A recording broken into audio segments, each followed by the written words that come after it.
Here we are, everybody, with big news. I am losing my hair. But not like you would think, okay? This is a real gamer tragedy. I'm not just going bald. I'm not part of a community. No. I looked at a picture of my hair from 3 years ago and I noticed I've always had alopecia on my neck, you know, some spots the size of nickels. And then I saw the top of my head and there was a big nickel spot there. Isn't. There is, and it's shaped like it's shaped like a little peninsular, like Greenland. Pangea? Well, it's shaped more like Greenland. And That's an island. and then I grew out my hair, and guess what? It's still there, and it's itchy. But I don't think I'm going bald. I'm too stressed. So y'all need to be nice to me. Really weird version of herpes. And this Don't put that on the air. Is it hairpiece? Herpes. hairpiece. Oh my God. Do you need a hairpiece for your hairpiece? Here's what's going to happen. She's going to fucking cut me loose, and then there's going to be whoever I'm dating next is going to Google me, and it'll be that thing. You got herpes. It'll be a little soundbite. Bill, whatever. I mean, we did prepare a musical number, but Jesus Christ. All right, let's get started. Nothing tickles me more Bill's than got the potential herpes. future dates for Bill's you. Got the herpes. Listening to my voice screaming at you, you've got herpes. Yep. All right, so welcome to another installment of Two Guns, No Ammunition. I'm Billy Two Guns. We are No Ammunition. Thank you for joining us. We're going to go around and do a quick mic identifier so you can tie the voices to the names. We'll say something about ourselves that you can remember, you know, real interesting, introduce ourselves. I'm Big Billy, and I've got Carlton on my shirt today. Mm-hmm. And I'm Chris. Tie into this. Oh, Very good, very good. I'm Genevieve, and I have rainbow leopard print spots with peace signs in some of them Okay. on my pants. Okay. She does. Special guest. And special guest, my name's Eric, and I'm back for the first time. Very good. I'm Jake, and you forgot a very important detail, Bill. What's up? Not only is this episode 89, a number with no particular significance, Oh, wait. but it is the first episode of season 4!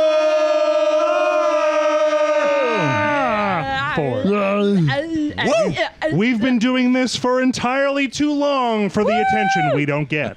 Yeah. Okay, well, Welcome back, everybody. welcome Hell back. yeah. So, okay, pursuant to that, I'm going to make this announcement. I was going to wait till we were a little more set up. We have a fucking website. What? Yeah. Genevieve designed it. It looks litty as fuck. Time out. Did he know that? Lydia's Nobody knew that. He didn't know that. He didn't know that? No, it was a You're big- actually making this It was a announcement to big, everyone? yeah, big Okay, reveal. I just wanted everyone to know that. Yeah. It's legit. We're Because Jake- genuine 100%. Now everyone knows They that can't we see know. 100%. They can't see Jake's surprised face. You know what they can do, though, is they can hear, Yeah. So Well, you could have just been playing along. we got the namespace and we have the website, and now I just have to connect the two, and then we're good to go. But so we have almost a website. Almost a website. I was going to have it by next God Sunday. damn it, Bill. What? All together. Bill, I have a question. What? High five, Jen. Will they be able to fax us through the I website? get it. There is a hot link to Yes, fax. there is. I made a contact us that just says fax us. And Wow, I'm so So- happy. it has a little icon of a fax machine next to it. It's so good. It's beautiful, man. So You're welcome, world. I'm pretty sure we're going to blow up like real quick. So hard. I mean, you know what Oh, we you know need? what? Hello, You know Akbar! what's There is one Wow. more piece I need. I want to see if the login for SoundCloud lets me get a link that doesn't put our first episode as the first one you have to listen to, because our first episode is, as we all know, hot garbage. Hot garbage. So if I can do like a link that shows like the most recent episode first, that would probably be better, but Yeah. we'll see.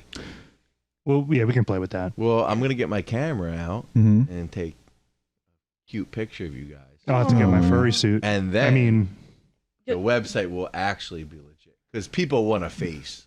Can you hear him? Yeah. Get close to the microphone, you Jay Brown. People. I'm tired of telling you this. You know what? You think because you gel your hair and you trim the sides, you look like a fucking pompadour. You got your tattoos on your biceps of ample size, and look at my fucking We wristwatch. put those on especially for you. Yeah, you're fucking telling me that you think you're too cool to talk on the microphone. Well, guess what, buddy? Newsflash, you're not. I'm not used. I'm not used to things in my face like you. What? What? Like hair? Long I don't know. phallic Like hair? objects. I have a black microphone Gently in brushing my your, mouth, your, okay? your nose hairs. Okay, he's alluding to me being gay, and that's fine because it's 2020 and gay is okay, Eric. All right, this reminds me. I mean, you look like. Established Eric does not care for gays. Oh, because I'm sitting with my legs crossed. So did President Barack Obama, leader of the free world for 8 years. If he can sit like this, I can sit like this. Okay. Thanks, Obama. I'm ready. You're also Yeah, not thanks, a B-Rock, smooth, cool, for that and almost nothing else. But and almost. talking to you, Wow, shots fired. talking Drone about strikes you, it fired. reminds me of something really important. Tinder has added a new Wait. Segue. That's right, I'm the out. gaming show that dates. Time out. I remind you of Tinder. I mean, Yes. you're not wrong. No. but- Oh, Tinder excuse was me. a Allow me to person. clarify for Bill. Whoa, Genevieve, you're taking shots at me now. Oh my God. It's actually the drone strikes reminded Bill of Tinder. Yeah, Because that's Thank what we all wish you. we could do. yeah, buddy, the big red Yeah, button. I appreciate you helping me out here. I got you. Since I was being personally attacked. Anyhow, so Tinder is adding a new opt-in feature where they will track your location, And drone strike. Creepy. not necessarily your not necessarily your dates, but they can opt into it too. And there's a red alert, help me, I'm in a dangerous, scary situation button in the app now. And what'll happen is if you activate this button, you get a text from Tinder and they say, hey, how you doing? And if you don't respond, So it's Eric. yeah, if you don't respond, I'm Tinder. We already established that I'm going to text you and say, The hey, CEO of hey, Tinder. if how they you don't doing? if they don't respond, then Tinder will call you. And then if you don't respond, if you don't pick up or whatever, the cops show up. they send the cops to your location. No, that's not cool. I'm dead serious. Oh, What if you're fucking? Well, You're having a the good date. Well, you shouldn't be playing with big red buttons on your What if you phone then. accidentally slap the button? What if What that's if my that's kink? her thing, though? well, I was reading the statement of somebody at Tinder. This sounds like a disaster. And they're like, "Huh, I mean, what's the big deal? It makes everybody so much safer. And the worst thing that happens is you got to talk to some cops on your date because they knock at the door. I mean, come on. Not a big deal. So this, I don't know. This might really encroach on some epic gamer moments. You know what I'm saying? This reminds me of the Apple Watch that you can link up with your friends. People are getting caught. I mean, people are just going to get caught doing drugs, drunk. I mean, this is terrible. What about the Apple Watch? I don't understand. You know Yeah. how you get caught in the Apple Watch? You No. heard about this? No. I heard about Oh, this. you link up. So me, Bill, and Genevieve link up our Apple Watches. And then, You don't have to tell everyone our private lives. well, you guys catch me at 3 o'clock in the morning doing a workout. Mhm. Mm-hmm. I'm not doing a workout at 3 o'clock in the morning. You know what I'm doing?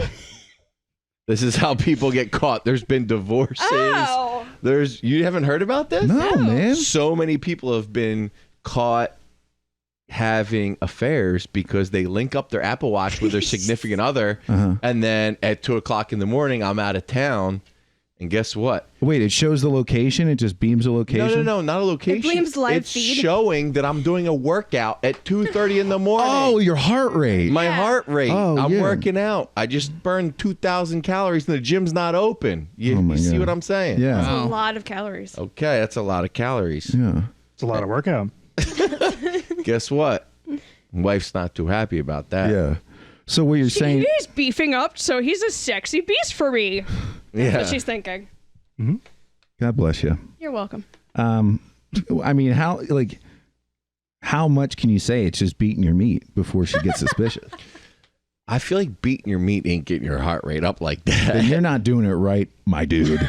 You know what? I Second. had to. You know what? I'm not even going to argue with you because I kind of I posed this point. I had this same argument as you. I was like, what if you're just jerking off? You could say that.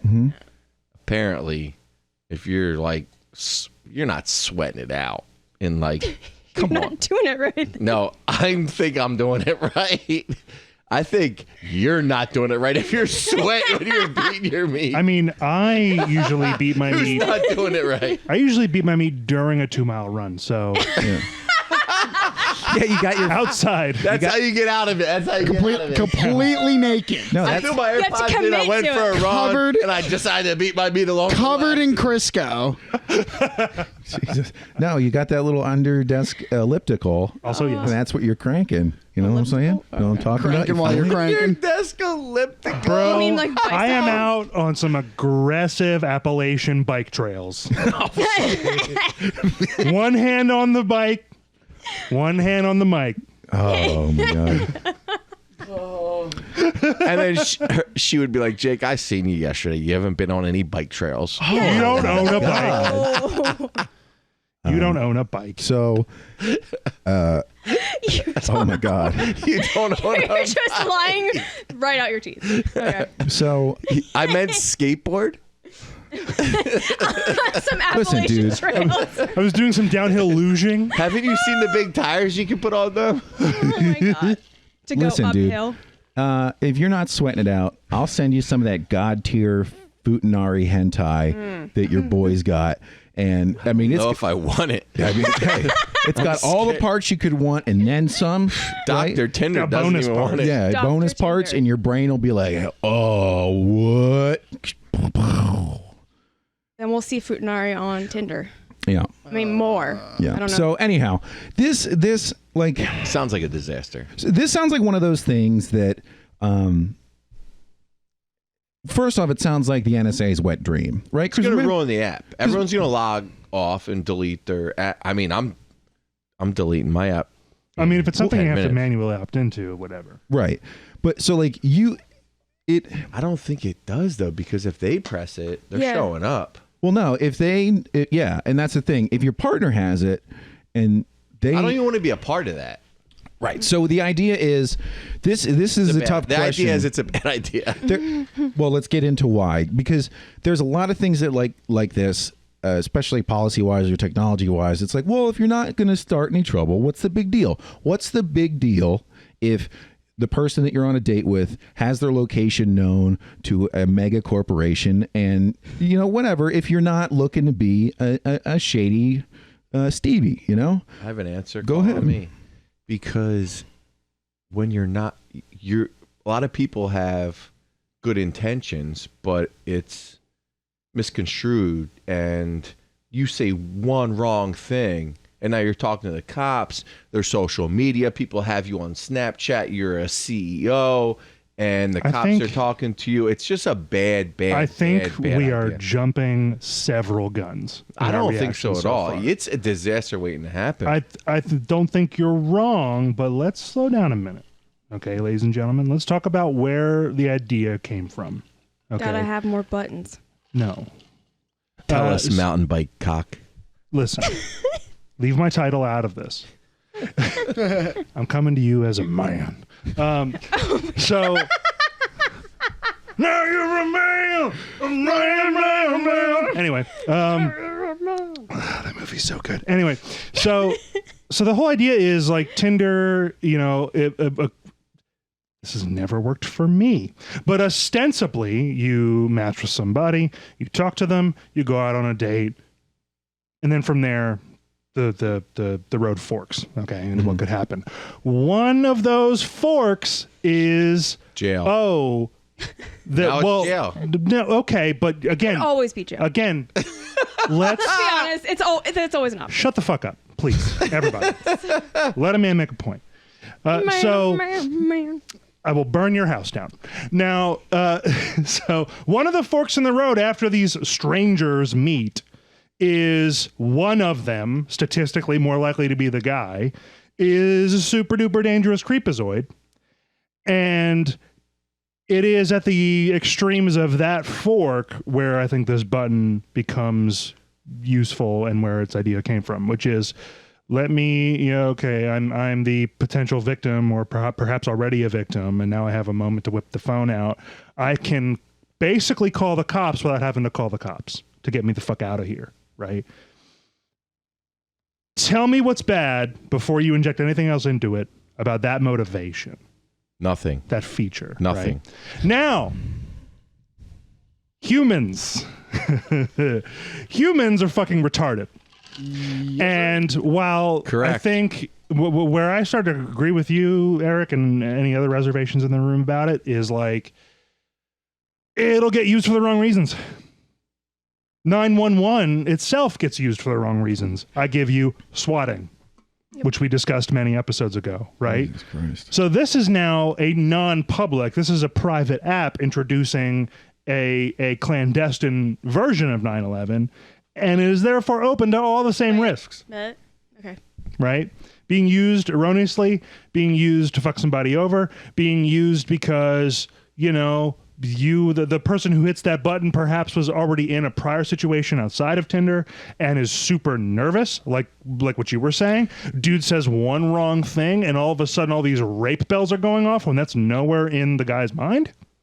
But they're in the girl's now, or the other person's, and they might smash that rape button prematurely or without justification. Probably shouldn't call it that. Right? Like, It sounds like you're subscribe, and demanding smash that rape. It's like So smash I'm glad you put it back, and you put Hey. a very good perspective on it by saying that we shouldn't jump to that conclusion, but we do know it's going to be used the wrong way. All I'm saying is, if you're on a dating app, which I have been, and I'm not Mr. Tinder, but I've been on a dating app, I don't believe and all I have to say is, you can get a pretty good feel for somebody before you go out with them.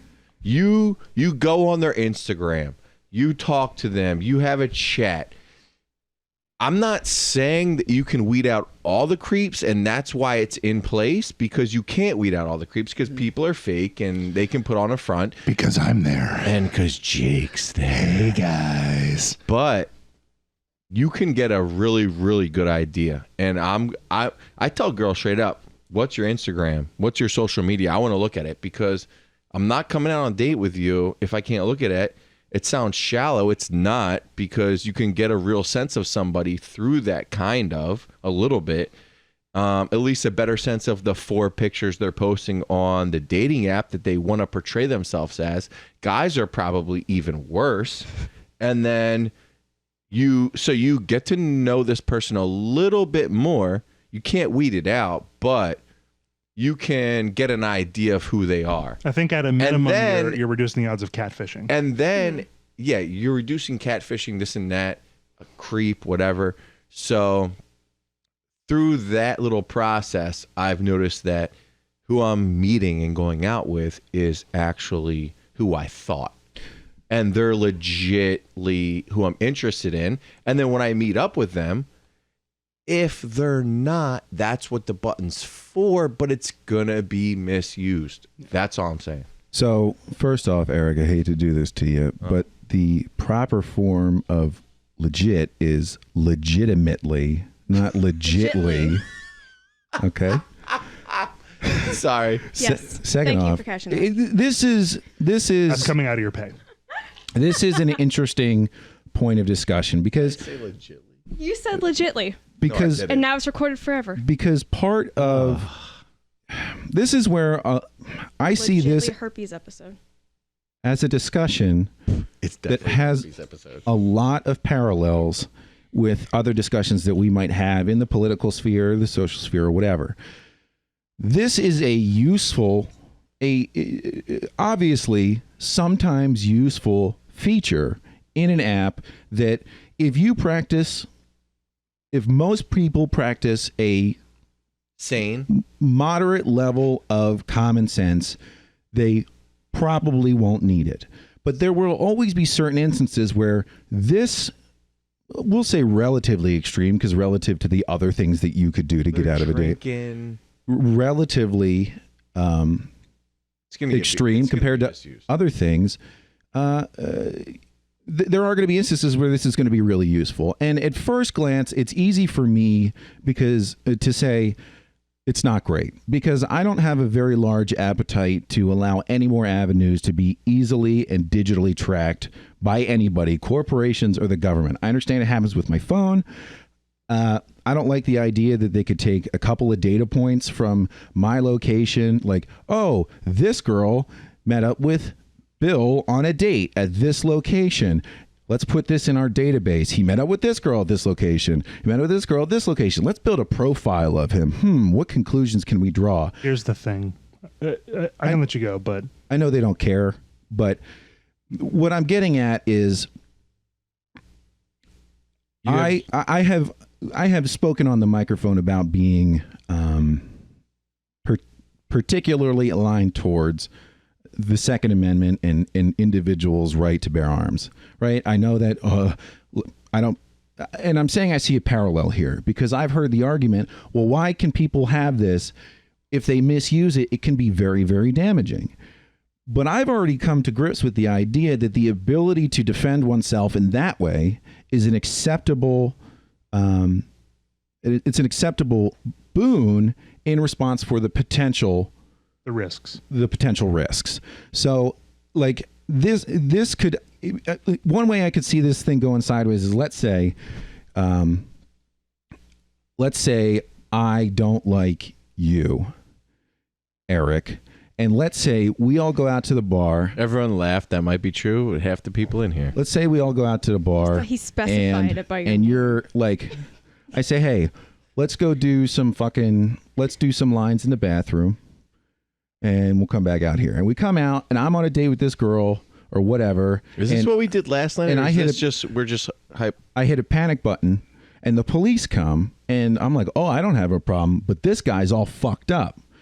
And it's a way to accidentally get the law into a situation where somebody who's not involved. I think you can really jam somebody up just by having them have conversations with the police. But at the same time, like I said, said, you can call 911. It's the same thing. the difference is the level of, like, it's pretty clear you're calling 911. Yeah. But Is it though?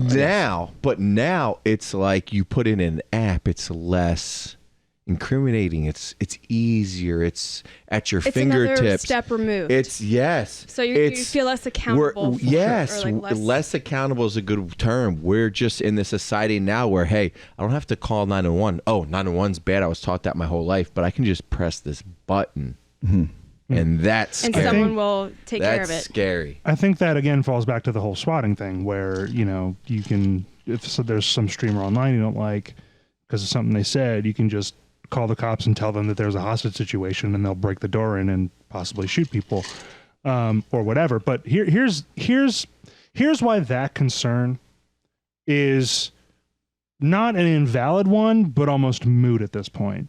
Because if you're using Tinder, most likely you already gave them the location permissions.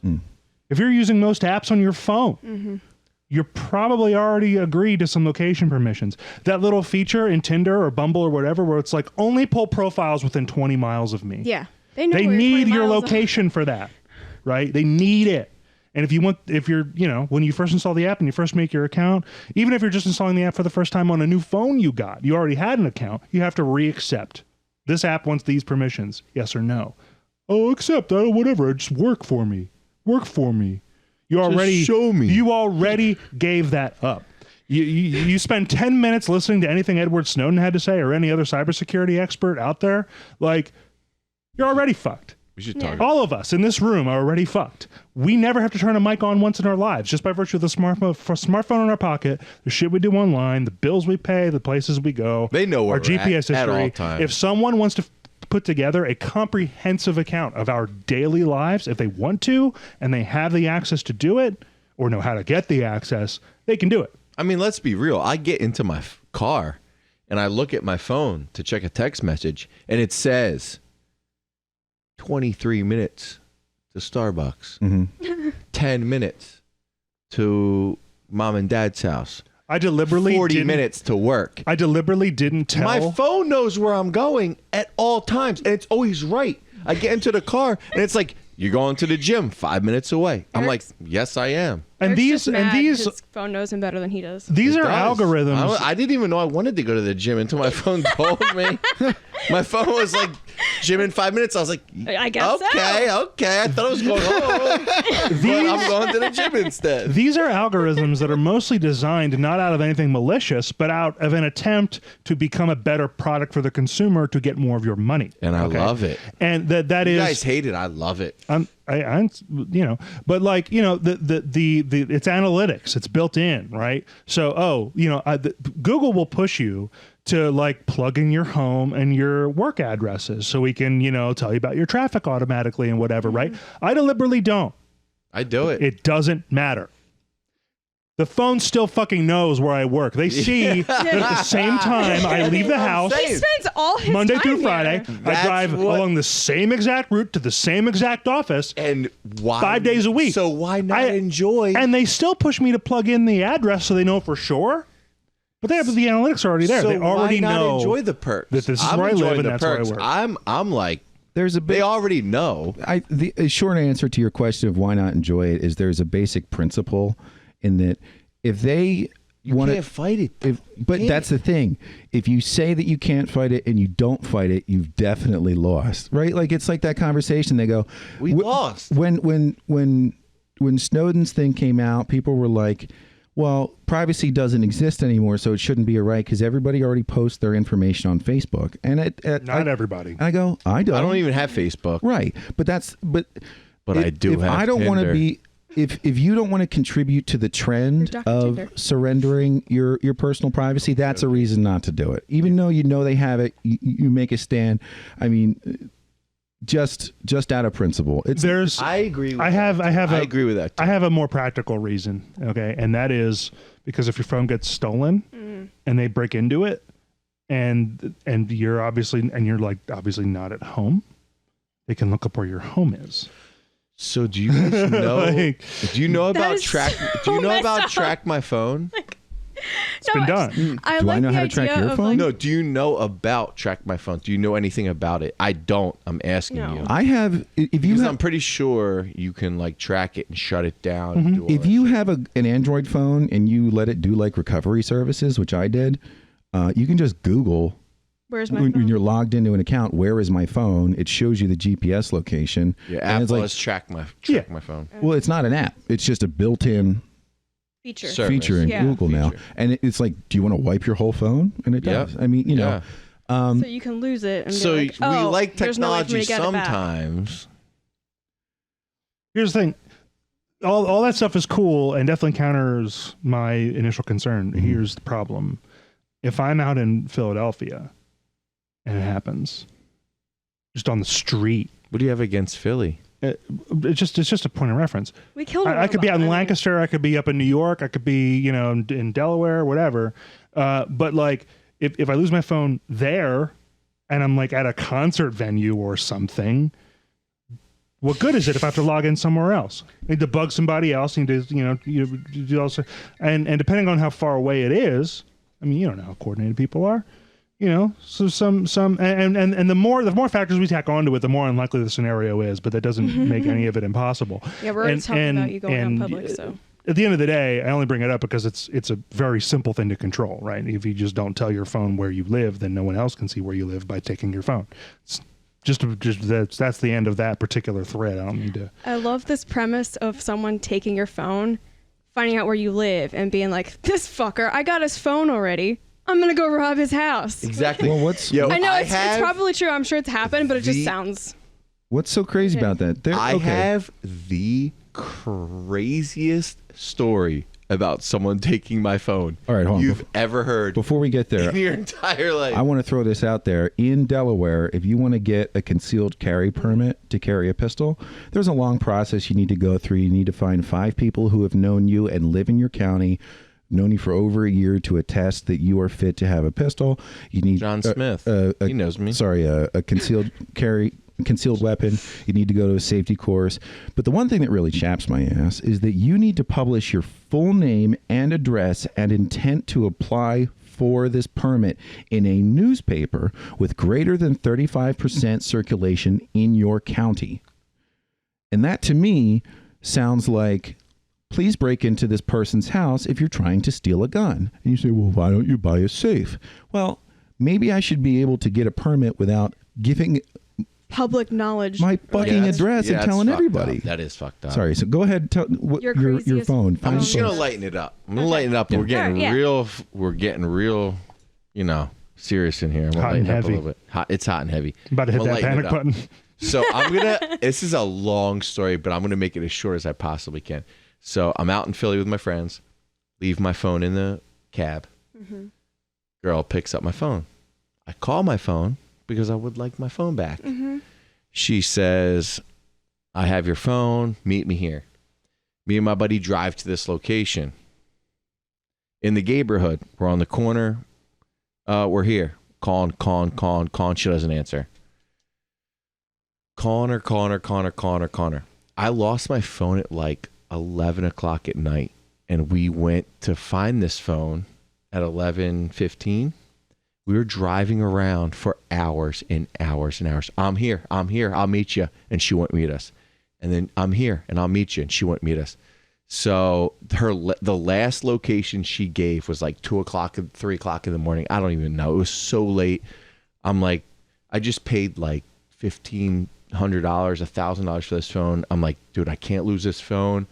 I can't afford to buy a new phone. I have to find this phone. I was like desperate. So we're walking up and down the street of the last location she gave us. I'm like, she's here somewhere. She's fucking with us. She probably lives in one of these apartment buildings. Look up. Where is she? This and that. And my friend, who is a fucking saint, who drove me all over the city looking for this phone. His name is Ash. And we're walking up and down this street. And I go, dude, the phone's gone. Let's go home. And I hear Ash is calling. And I look up the street and I see 2 girls and 2 dudes.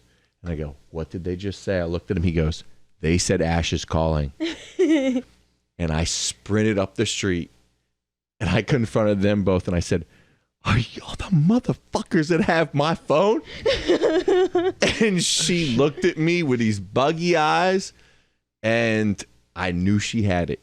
And she's like, no, I don't, and this and that, blah, blah, blah. I ripped her jacket open. I went into her pocket, pulled out my phone, which was vibrating because I heard it. Because Ash is calling. And I was like, is this my phone? And she goes, yeah, it's your fucking phone, blah, blah, blah. And she starts popping off at me. Well, I lost my mind. I'm going off on this girl. And Ash is a big boy. And the girls got mad that I was mad that they had my phone all night and they were jerking me around. Mm-hmm. So the girls look to these guys and they say, are you going to let them talk to us like this? Mm. And these guys looked at me and Ash and they said, we just met them tonight. And Ash picked me up and carried me to the car because I was still heated. Mm-hmm. And I went home with my phone. But that's the craziest lost your phone story ever. That's funny, man. That's wild. I can wait. You keep referring to Ash, and I kept on like imagining him like pulling out a Pokeball at some point. Ash Ketchum. I don't Go, know. Butterfree.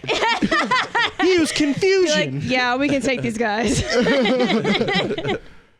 Oh, boy. Moral of the story, Ash is a good friend. Yes.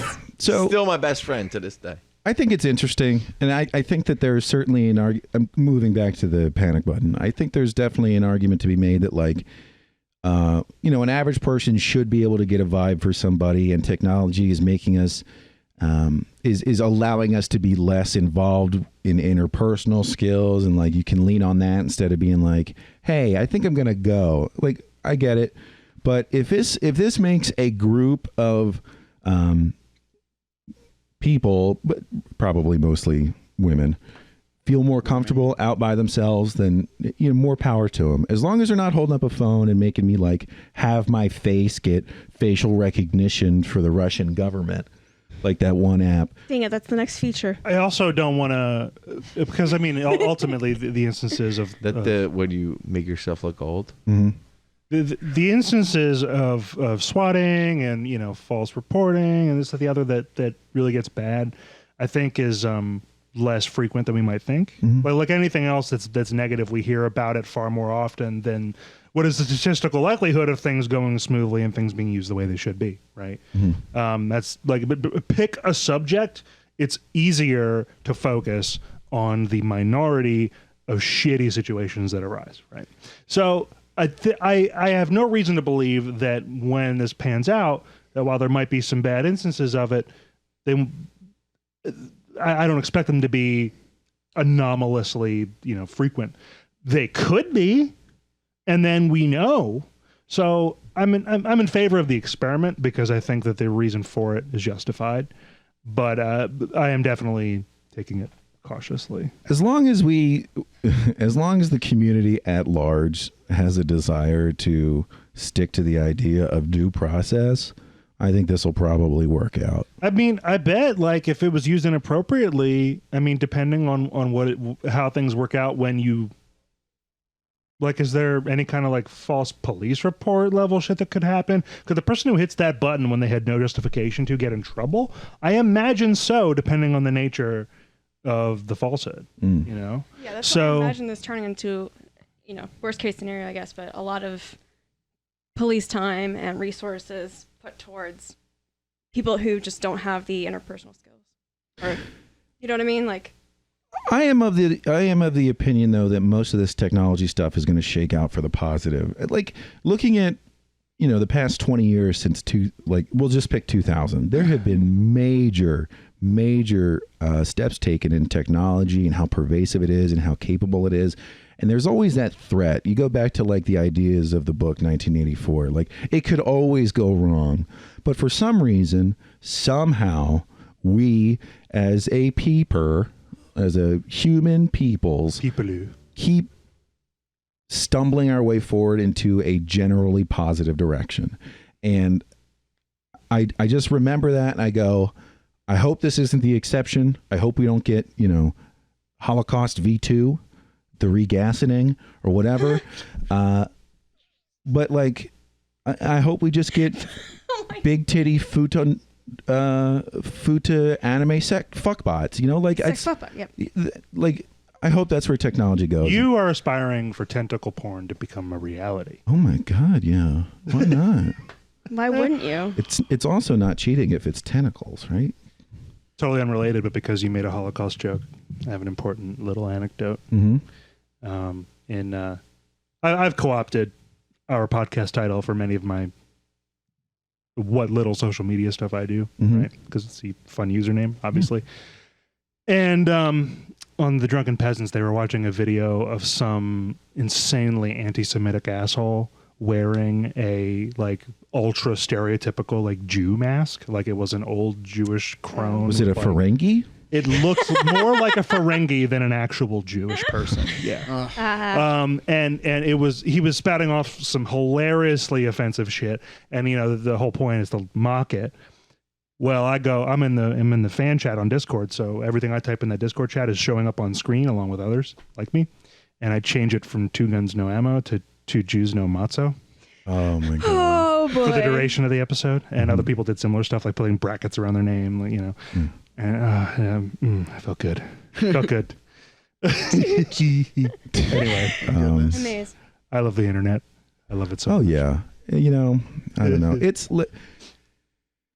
I think we'll probably be okay. We just got to be vigilant. We got to stick to certain principles, and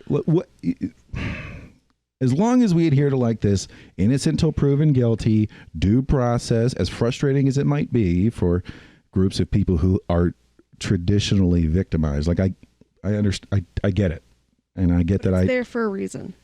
It's pretty essential to steering things in the right direction. But are we going to lose certain little bits of fun? Are people going to go, well, I'm just not going to do that anymore?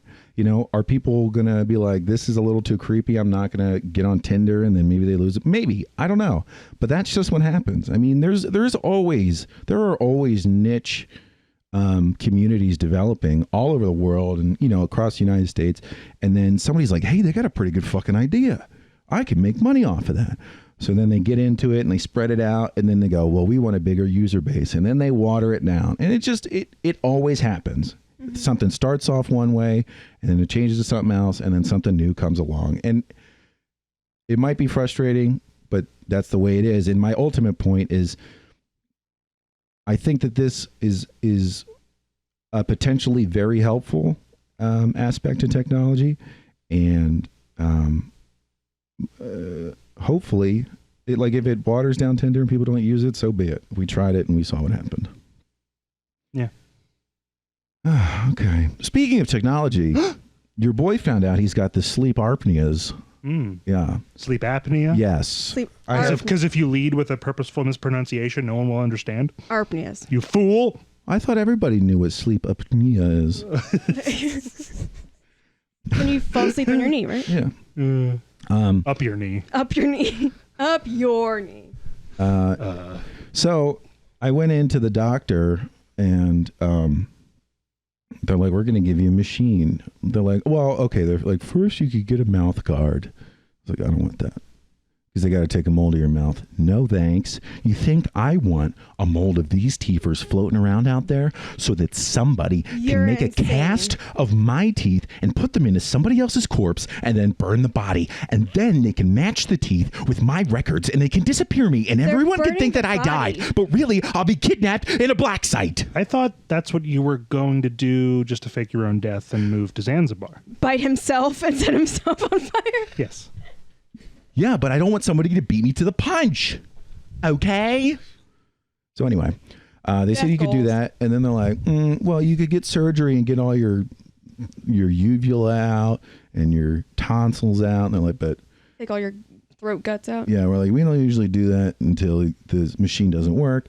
And then she said something. And she's like, I was like, what are you doing? Like, yeah, it runs to your neck with electrodes. I'm like, wait, what?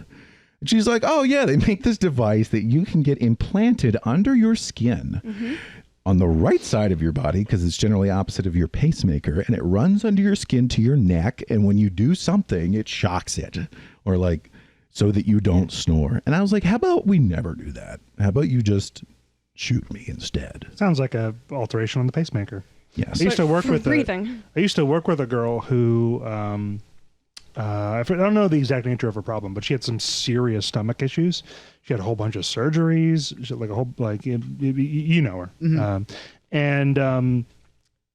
Eventually they'd put a pacemaker in her stomach, and it like basically like does that. Amazing. Some other way. Obviously, it's not designed for a heart. It's designed for a stomach, but it stops whatever nonsense that organ was doing that was making her be unable to keep even water down. Yeah. All the other issues she was having.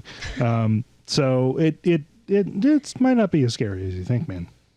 Well, I, for one, am in favor of all the cyborg doodads anyone cares to bolt onto me. I want robot arms and legs. I want You want robot to organs. assimilate. I want like heat vision, whatever you got. I don't care. Plug me in. So you want to be plug it in. RoboCop No, he wants to assimilate. RoboCop, though? or Borg? Ain't gonna be no pig. Borg. He's going to assimilate. Yeah. Borg me up. Locutus. Borg My fuck bitch up. Locutus. Okay? Locutus is a bitch. okay, so this sort of foreshadows my big punch that I was going to try to make a new joke, but I'm not upset. I'm just saying, don't be surprised when you're like, oh, that wasn't a big ending. So anyway, I started talking to them, and they're like, wow, we could just give you a little nose thing that shoots air into your nose, but if you sleep with your mouth open. I was like, I sleep with my fucking mouth open all the time. So like, cool. We're going to give you this Darth Vader mask. Come back in a couple days and we'll give it to you. And so I had it on Wednesday. It hasn't happened yet. I'm going to do that. But I was going to declare that I officially, in the closest individual on the show to a human machine hybrid. So I will be our resident cyborg. Well, Frank's a robot. He's an android. It's different. Yeah, he's got like a living exoskeleton, a living skin over a metal skeleton, like the Terminator does. Yeah. That was the Terminator. Oh my God, Arnold, you're here. But they made the spring. Hello, everyone. Arnold, did you teach Frank how to pass as a human? Frank will never pass as a human being. That's as well as the Arnold. Yeah, he's pretty good at it. I think you're an alien, Arnold. Arnold. Come on, you ugly motherfucker. Do it now. Arnie, come on. Kill me now. See, he's begging for death, just like an alien would. Is he perhaps a robo-reptile? Like they're known for. I think I'm a Scientologist Wait, now. so There's like- no other answer. Hail Xenu. A lizard alien inside a Terminator body? Yeah. Wait a minute. We moved on from this whole fucking app thing. And Yeah. We did. And we didn't. And talking now about we're sleep. praising Xenu. And we didn't Sleep ask apnea. the one tiny woman on the show right now. What do you think of this panic button? It makes me concerned. I've never used Tinder or a dating app, so I don't know how those situations usually play out. Like, I've never personally been in that spot. But yeah, it's definitely, it worries me that it's going to be a lot of people like swatting, like just using it as a get out of jail free card kind of. I mean, the other way around. You don't I have to pick guess. up your half of the Put check. someone else in jail for it. Yeah. Yeah.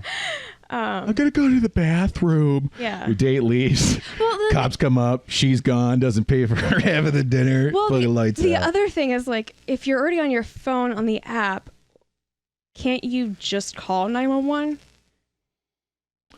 If you're already on your phone, Well, again, the difference is I mean, it's the accountability, I guess, but picking 911. What's your emergency? Hi, yeah, I'm sitting directly in front of my date at the Olive Garden. I would like to report that he's a super big creep. Could you send all the cops you have? No. Instead, it seems like it's more like a home alarm system. Okay, and Yeah. a family member of mine installs them, and we have one in my mother's house, and it works like this. The alarm is armed. Some point the alarm is breached. If it's not disarmed within like whatever 20 seconds or whatever they give you, You get a it call. goes loud, and someone from the alarm company calls the house, the landline. And if no one picks up, or if someone does pick up but they don't have the answer to a pre-established security question, I forget what ours is. they send the fucking cops. So, and the way you described it at first was that if there's no response to the text from Tinder, followed by no response to the phone call, they assume you're in trouble and can't answer. So understanding that mechanism of it is fundamentally different. Like it's the opposite of 911. It's the I need help button and I can't talk, or if I can talk, I'm going to tell you immediately why I need help. Okay, somehow I missed the part where they call you. I thought it was just the text, and then if you don't respond to that. Text, No, 'cause the call, call- then Can I please. say something? The call is perfect because the call is something that we already use us women. Like when Bill and I had our first date, I told one of my friends, I was like, I don't really... You wish you had the button. I wish I had this button. I hate this guy. I'm stuck forever. It's been 4.5 years. I wish Please I had help. the button right now. I wish I had the button right now. Give me the I'm fuck going out of to here. exit this As politely. the one sitting next to Bill right now, I wish I had the button. Wow. Wow. Bill, Can I'm I so- say? No. Can I say something though? No. Go ahead. Oh, yeah, I think You're- Genevieve was you're in almost a- done. you're- I am almost done. Oh, sorry. It's okay. I'm sorry. I remember telling one of my friends, like, hey, I don't really know this guy because we met at a bar like last week. He's not someone I know. He's not in my social circles. Can you just, if by this time you haven't gotten a text from me or haven't heard from me, just give me a call to check in. Like kind of as a joke, but then also I was like, I really don't know this guy. Those are Like, the kinds of tactics everybody should be Yeah. using if you're going to go out and meet strangers yeah, and like by she yourself. did end up calling me because I got distracted. and Yeah, or if you're sidetracked, out but with a group of it was friends, a good date. Can I say something? but- or if you're out with a group of friends and you're going to peel off from the group, like tell them where you're going. Yeah. You know, like these are basic social. Basically, These are literally communicate. survival skills. Or if Communicate. you're frank and you're tired and you're supposed to contact your girlfriend, don't go to bed without giving her a call because So you can't power down in that situation. we're going to be looking for you all over Westchester. That did happen. Go ahead, Eric. So let me see this. You're in a social setting. You're out to eat. You're around a lot of people. Just don't walk down an alley with this person. Don't get into a car with this person. Well, be yeah. smart. You're out on a first date. You're in a social setting. You don't need the police. You have 100 people around you in a bar or a restaurant or a brewery. I mean, come on. I hear what you're saying, and for the most part, I believe that I would be capable in that situation to exercise that level of experience or judgment or whatever. You're saying a girl can't pick you up and carry you to her car? Most of them can't. I might date one that could. Genevieve could. She could. That's why you're with her. That's why you're with her. It's probably she carried you through the door, huh? She told me if the house caught on fire and I was passed out, she could not drag my ass out.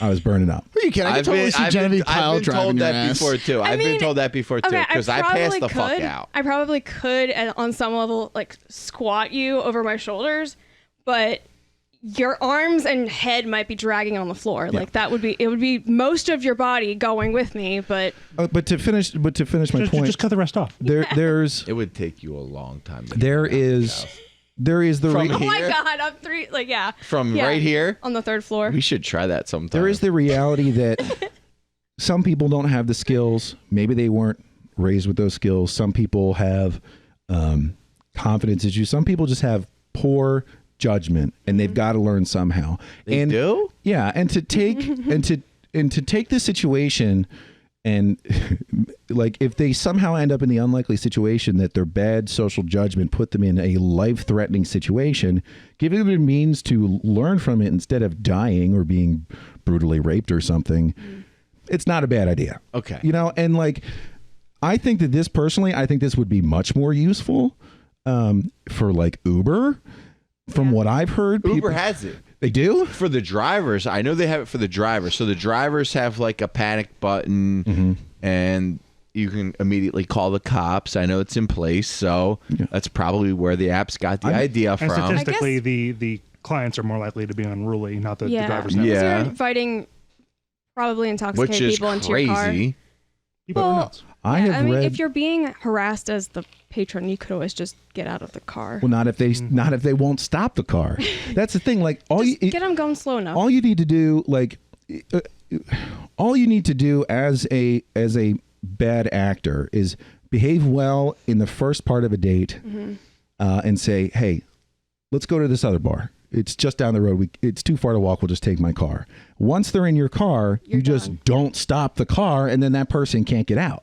Right? So it's so easy to escalate. And if people really are bad actors, like if they're not total dum-dums, they just feel sad for the person. They're like, okay, this isn't going terribly. I'm not going to be an asshole. I'm going to get in his car. Whatever the motivation. Yeah. I mean, you're right. It is probably way easier than we think. Oh, yeah.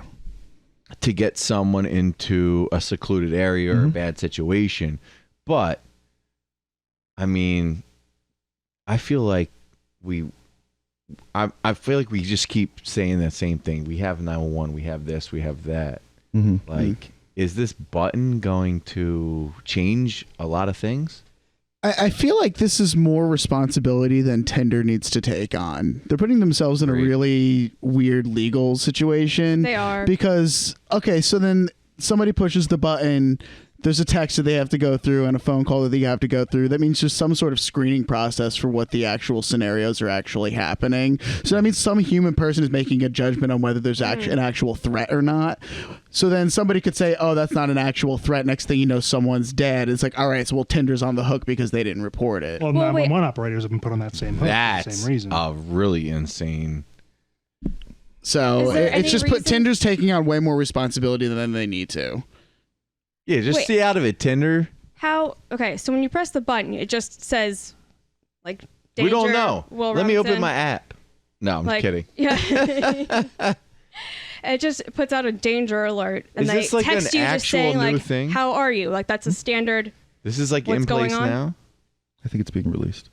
Because if it's just what's going on, and if you don't respond at all, default is it's a bad situation. Let's give them a call. Don't respond to that. It's got to be terrible if they're not answering. If they respond in any way that's not like, actually, I'm okay, or a little like something. Why would you not respond definitively in a certain direction? You might not be able to. You might not be able to get to your phone after pushing the button. You might not want to. You might not want to upset the creep who you're trying to get away from. Okay. These are These are concerns. No, okay, sorry. These are real concerns from a long history of you work in emergency services. Right. If you ever go back or have the opportunity to listen to 911 calls where the line's dead. I like to fall asleep. Well, okay, no, what I meant was like calls. if you're in a spot where you can respond or pick up the phone, obviously you should. You should. But that's not what's really being discussed here. But if you're not, you've already got the default of like, oh, something's bad's happening because they're not answering. Which is why it's a specific button for that person. Right. It's, again, the reason why I'm not as put off by it or worried about like that added level of risk you're talking about, Chris, is it's the model used by home alarm companies in terms of the responses involved, the methodology. They have to partner with local dispatch to get the cops to show up. So there's that angle of it too. Everything is documented. And will there be mistakes on all sides? Of course there will. Does that mean, is that an indictment of the offer? I don't think so. I wonder if they're doing it in certain towns or like. I don't know. I told you all the information in the article I read. Yeah. But like I accidentally called the police one time. They called me back. And if I hadn't answered, they might have sent a cruiser around to my location. I do know that the current police system of location finding, like if you call 911, they're supposed to be able to get your location. It's terrible. It's really? absolute dog shit. It was one of the first instances of that sort of systems, which means, like so many things in this country, it's fucking old. Yeah. So it's like if maybe this thing will just have the advantage of having a major corporation behind it, enhancing its abilities. And I mean, I don't know what else there is to say about the whole thing. I think that the concerns are valid, but I think it's at least worth letting them test it. And again, I'm not that worried about the added risk, especially because they have to partner with law enforcement to get it to work in the first place. And who knows? I mean, it could be members of dispatch who send the text. I don't know. Maybe not. Probably not even. Because again, with a home alarm system, at least with the systems, what limited experience I have would, again, vary. But just with it happened to me. I couldn't remember my passcode to disarm the alarm in Mom's house the one day. The real alarm went off and the phone rang. And then he asked a security question and I blanked on the answer for a second. And I was like, fuck. And I even told him, like, it is, this is the category that the answer falls into. I can't think of the specific answer. And he like humored me, but I could tell if it took me too long, he was going to have to disconnect and call the cops. And then I remembered the answer and he was like, okay, thank you. And then the alarm died down.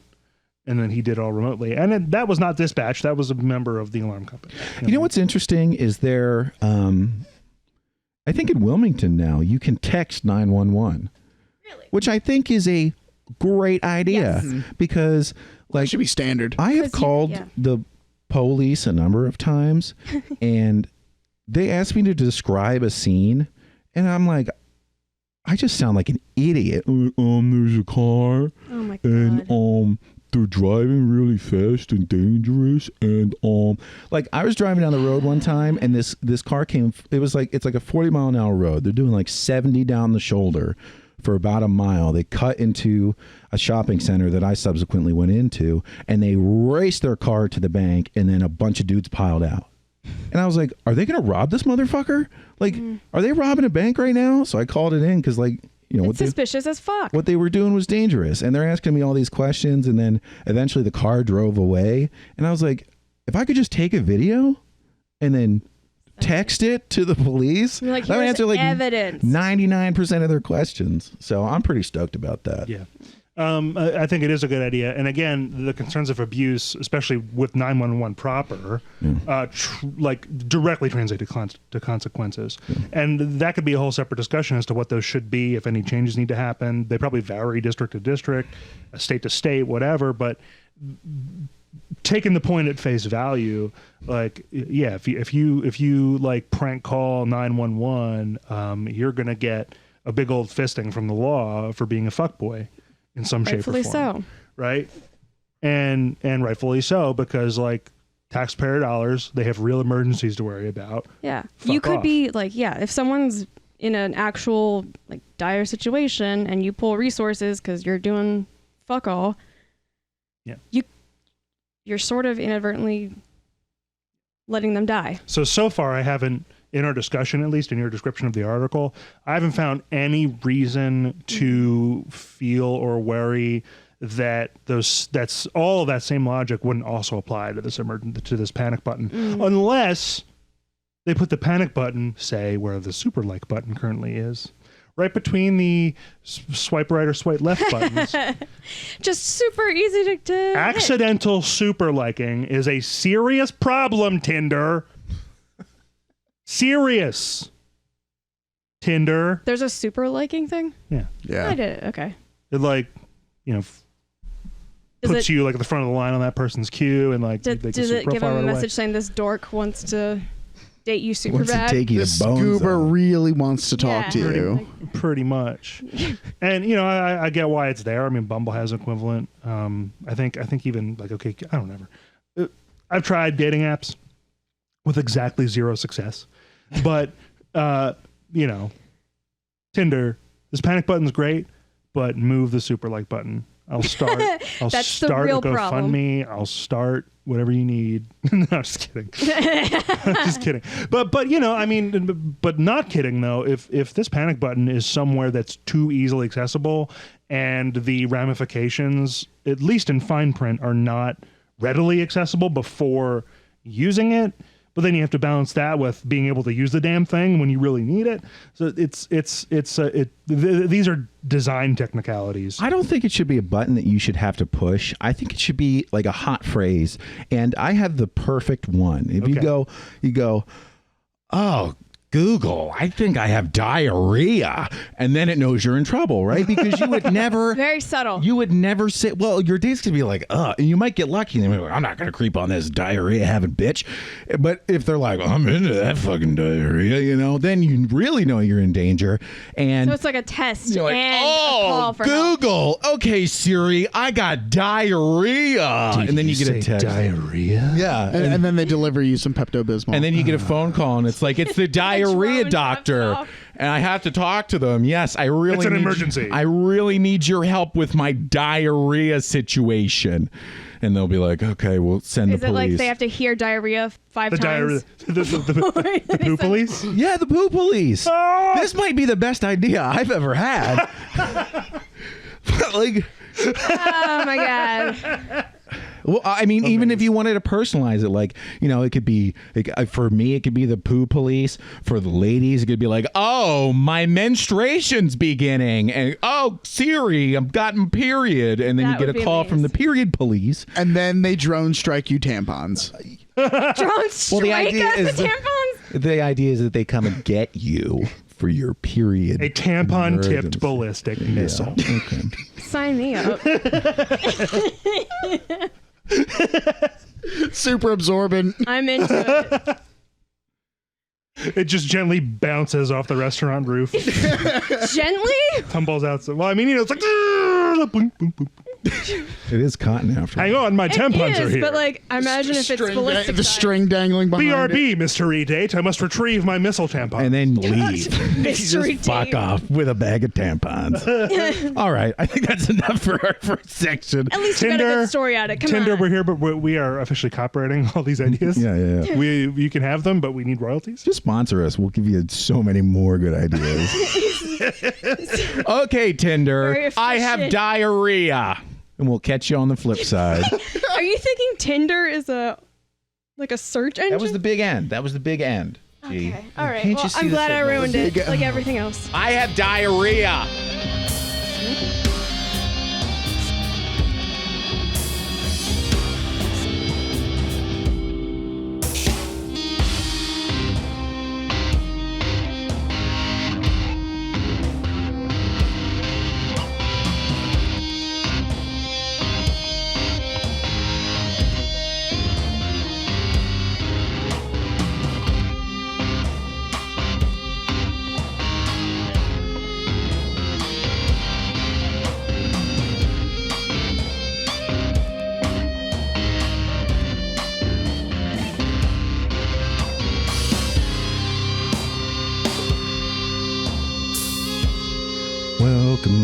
Welcome back. So you just ease everybody into this easy listening experience Welcome to the second part of Two Guns, No Ammo. No longer talking about the rape button to smash. Thank God. Now we're talking Smash that about rate button. the Thank videos. God, we're not talking about that. Jacob, what are we covering today? Hi, Bill. Thank you so much for and welcoming us all back so warmly today. Thank you for being here. I played Just Cause 4. Oh, yeah? Yeah, that fourth one. How was it? Well, it is in fact a Just Cause game. Okay, so you can ride rocketing propane tanks into the sky? Pretty much. Okay. Wait, much. what? Yeah. Mm-hmm. This is a thing? So for those of you not familiar, the Just Cause series of games are basically generic action movie in video game form turned up to like I'm into 11 Yes. several times over. Cool. It's extremely silly. You play a fella by the name of, what's his last name? Rico Rodriguez. No. Yes. Really? Yes. You do. They could have. Okay. Yes. And he's definitely just The a alliteration. he's definitely just a normal like soldiery kind of guy who breaks the laws of physics and in no way has insane superhuman Every powers. action movie hero. He walks around. He deposes dictators on various island nations by way of destroying all of their infrastructure and vehicles with a endless menagerie of firearms, vehicles, and shenanigans, let's say. The key features are a grappling hook, wrist-mounted, unlimited parachutes, the two of which combined equal air surfing over land at will. Mm-hmm. And in the, I don't remember if it was in number 2, but in numbers 3 and 4, there is a wingsuit as well that just deploys. So which of course also doesn't obey physics, and you can basically fly. You can For an indefinite. If you do it right, you can fly for an indefinite. you period have of to time. work at it, but yes. And If it gives you the ability to fly, Yeah. like you can certainly put some effort into it. in 3, they gave you a DLC where there's a jetpack, a missile launcher, and a machine gun added to it, and you are just a human fighter jet. Why not? But in the 4th game, they weren't quite that silly with it. And yeah, they're massive maps. You take over things by territory by territory, like city by city, settlement by settlement, and you ultimately depose whatever dictator has been screwing over the native population and whoever that person's army is. And it's over the top. It is silly. The acting is bad. The plot is worse. Usually, it's not why you're there. You're there to make explosions And shoot and stuff. Fly. and tether stuff together with your grappling hook. Okay. Mm-hmm. Oh, you don't have any missiles or explosives or whatever, any way to deal with the attack helicopter bearing down on you and somehow you're not getting hit? Just shoot a grappling Happens hook all at the it time. and tether it to a building. And it goes, wolf up, and explodes. Or grapple to it, hang underneath of it As it freaks out. where it can't hurt you, shoot all the dudes on the ground, and then steal the helicopter and fly the Excellent. helicopter. One of my favorite things to do is take the tether and tether 2 dudes together, and then retract the tether so that they go really, really fast and then collide into each other and they just die. Oh yeah. So fun. This is a game for monsters. Yes. Yeah. There have been many moments where I've been walking around the ground and I run out of ammo because they wisely, I think, you can't carry very much ammunition. You get 2, weapons. Not to skip ahead, but in previous games you get like throwables too, grenades, whatever. And then you have, you're gonna pull the shenanigans. Just grappling somebody into anything takes them out of the fight. Potentially lethally, but not necessarily. It just makes them drop their gun and they're done, right? So if you're out of ammo, you can just be like, just shoot a grapple at somebody and grapple them to like the top of a vaulted ceiling. Like or like to the top of a building, or just like to a vehicle driving by, and there's nothing. There's nothing they can do, and it's extremely. And the comical. vehicle will drag them around. Yes. It's wonderful. You can tether vehicles together, whatever. So in the 4th game, this is the general procedure. Okay, it's mayhem at your own whim. You're not there because you're looking for an insightful story. You're there to blow shit up. In number 4, It's definitely the most beautiful graphically, obviously being the newest one. The plot is probably better than it's been before.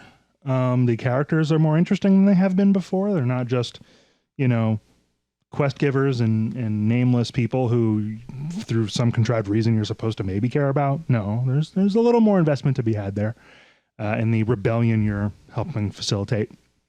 And they got rid of things like throwables. There are no throwable weapons anymore. No grenades, which can be frustrating.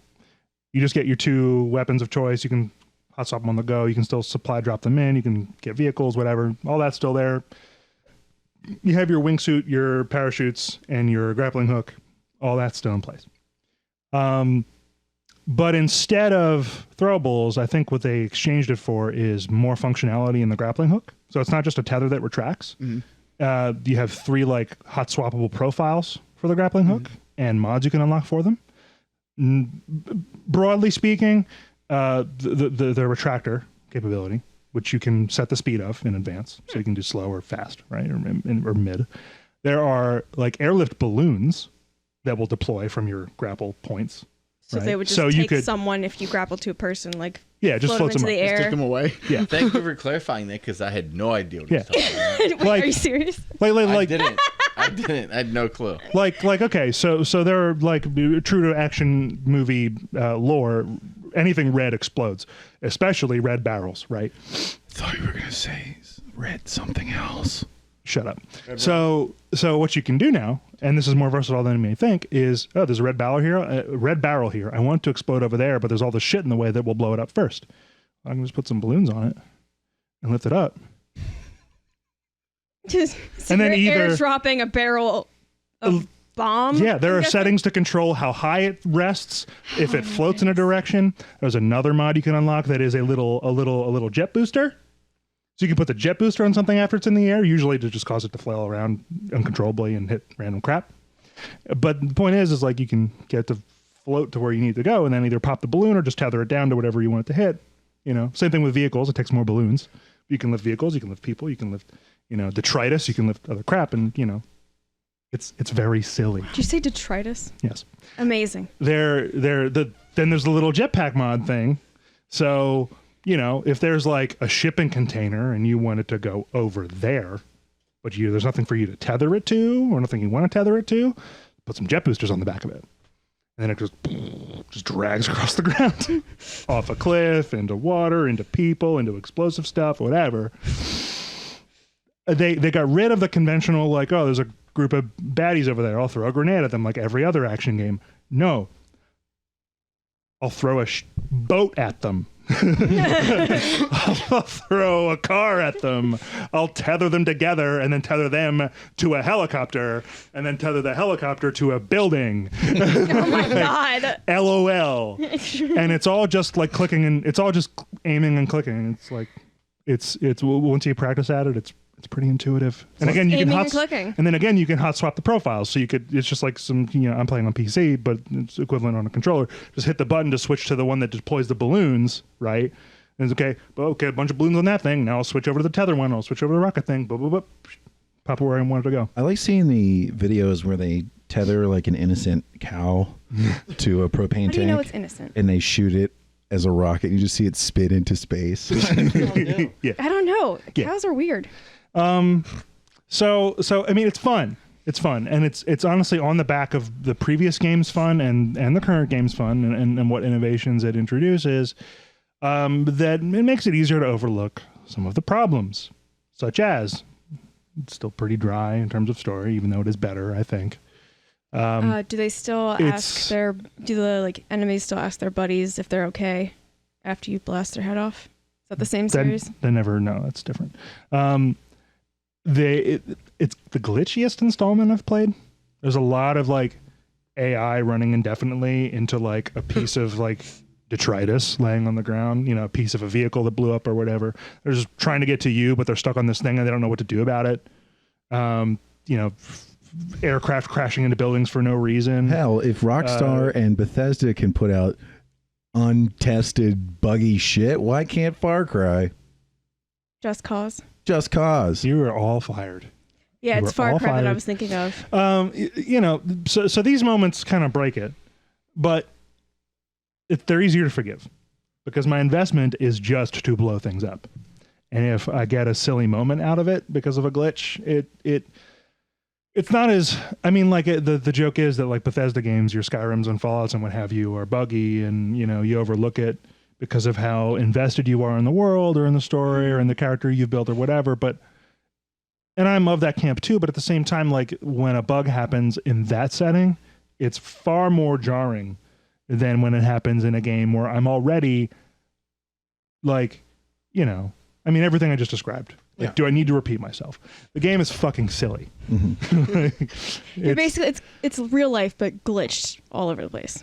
Is this game? It is in no way real life. Come on, you aren't trying to murder people and grapple them to stuff all the time. I mean, listen, I've been working on repeated use, like same flight parachutes the way you can do in this game, and quickly, seamlessly switching between them and a wingsuit over and over That's and what I'm saying. over again. It's life, but with glitches all And over like, the place. and like, grabbing the ground. Okay, let me give you. This is There's true a across glitch. every Just Cause game. Okay, In the Matrix. if you're in, shut up. If you're in free fall, okay, there is fall damage. You can hit the ground and die, but you can save yourself by grappling at the ground and pulling yourself even faster into the ground, and you're fine. This It's makes like a sense. cat. Best mechanic. You're completely fine. But if you don't do that, you could die. You'll die. It's like a cat. You just got to That's fall physics. right. Yeah. Yeah.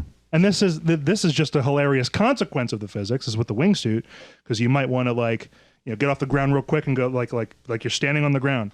You grapple the ground in front of you, and you can transition straight into your wingsuit or your parachute and take to the air. Obviously, the wingsuit's more dangerous, but it's faster. Okay, Faster than what?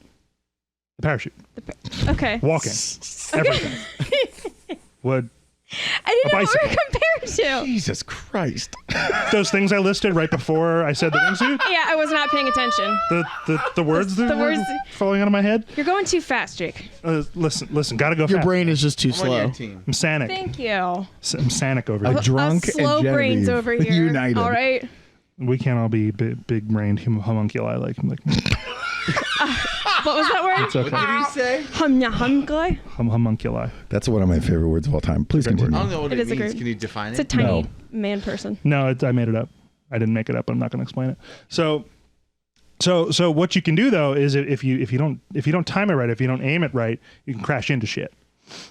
And one of the most common things I will accidentally do is try to wingsuit in the air too fast, and there's like an overpass in front of me, and I'll try to like aim under it, but whatever, wind currents, I suck at the game, something will instead launch me headfirst immediately into the overpass instead. And You didn't wanna sometimes do that? lethally, sometimes like I have to respawn because of that fuck up. So this is That is the best suicide attempt. so, which just adds to Oh the my silliness, God. right? Just like I'm badass, like Hispanic superhero. I've deposed like all these like evil dudes and like literally surfed on an ICBM in the third game. Okay,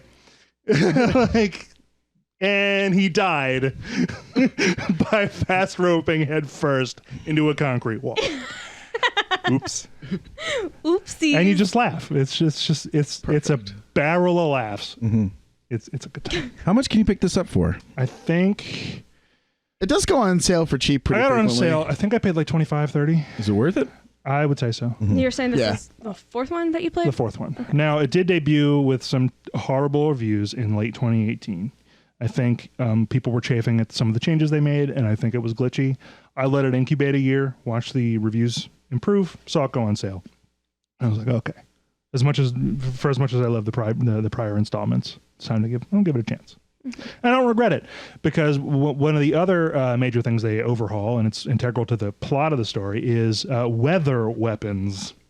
The big bad guy is learning how to control tornadoes and blizzards and sandstorms and what have you, and you have to work with your rebel forces to circumvent these measures and take control of them. Take control of them. Of the weather. Of the weather. The weather. And you can just, here's an F5 tornado in the middle of a city. Oh, if you're riding around the parachute, you're getting sucked into it.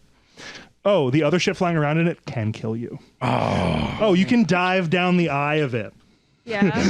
and like grapple out and just do all this crazy shit.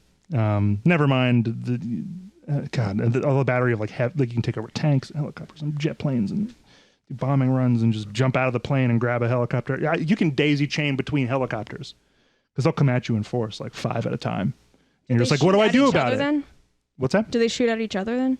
If you're like grappled to one of them, they'll try to shoot at you and inevitably hit the thing. Yeah, but you're still on it. Like you could fucking die. But you can just grapple away from it. Here's the thing: it's not exactly easy. Like you can, like I got bodied a lot. I don't usually like most games I play. I don't die very often. Like I play carefully and stuff. They're kind of you don't have that option really in Just Cause. Like and you can you need to be aggressive and fast and smart to not get bodied all the time. Yeah. Oh, that's it. But it's not like Dark Souls or anything. That's what Eric puts on his Tinder profile.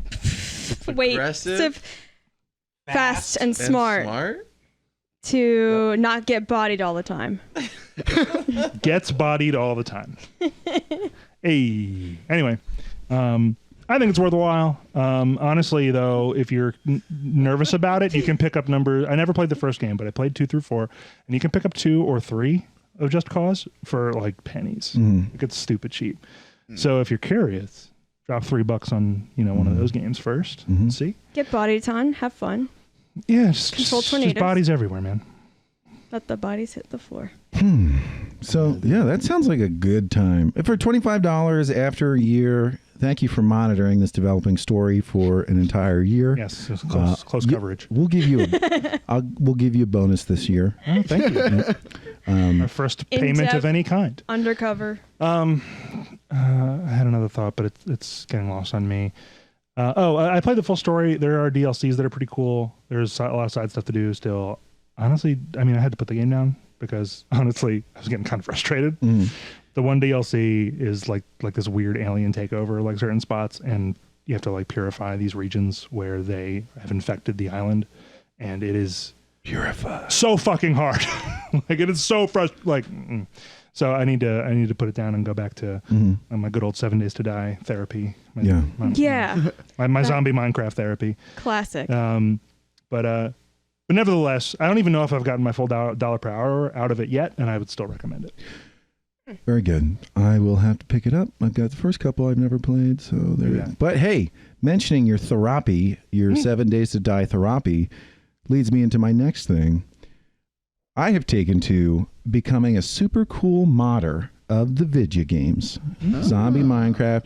Just recently, yesterday, I spent 1/2 of 1 whole hour, and I used XML to move a scope down on the model so that it sits on top of a revolver properly and looks cool. Instead of floating inconspicuously 18 inches above it for no reason. Right. And what this was all born out of was on Steam sale, there was Game Guru Easy App Development for $10. And I bought the super version for like $65 because I'm stupid.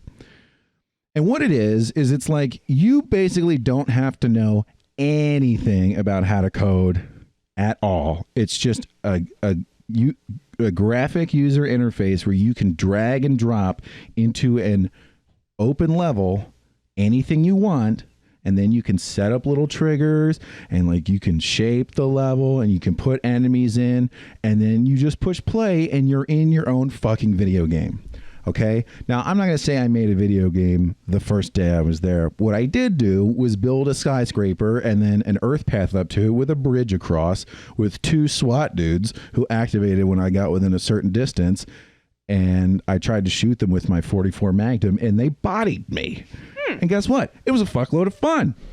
So I'm getting into this thing and I'm watching the videos. I'm like, That's your Tinder. I'm like, oh shit. Like I could do a lot of this stuff in like Unity 3D, but I'm not familiar with it. It was one of those things where like I probably could have found another solution to the capabilities that I paid for free, but I sort of paid to get the ball rolling because this Game Guru crew. First off, if you like Game of Thrones, you're going to like that because they're all from the Isle of whatever fucking Britain land.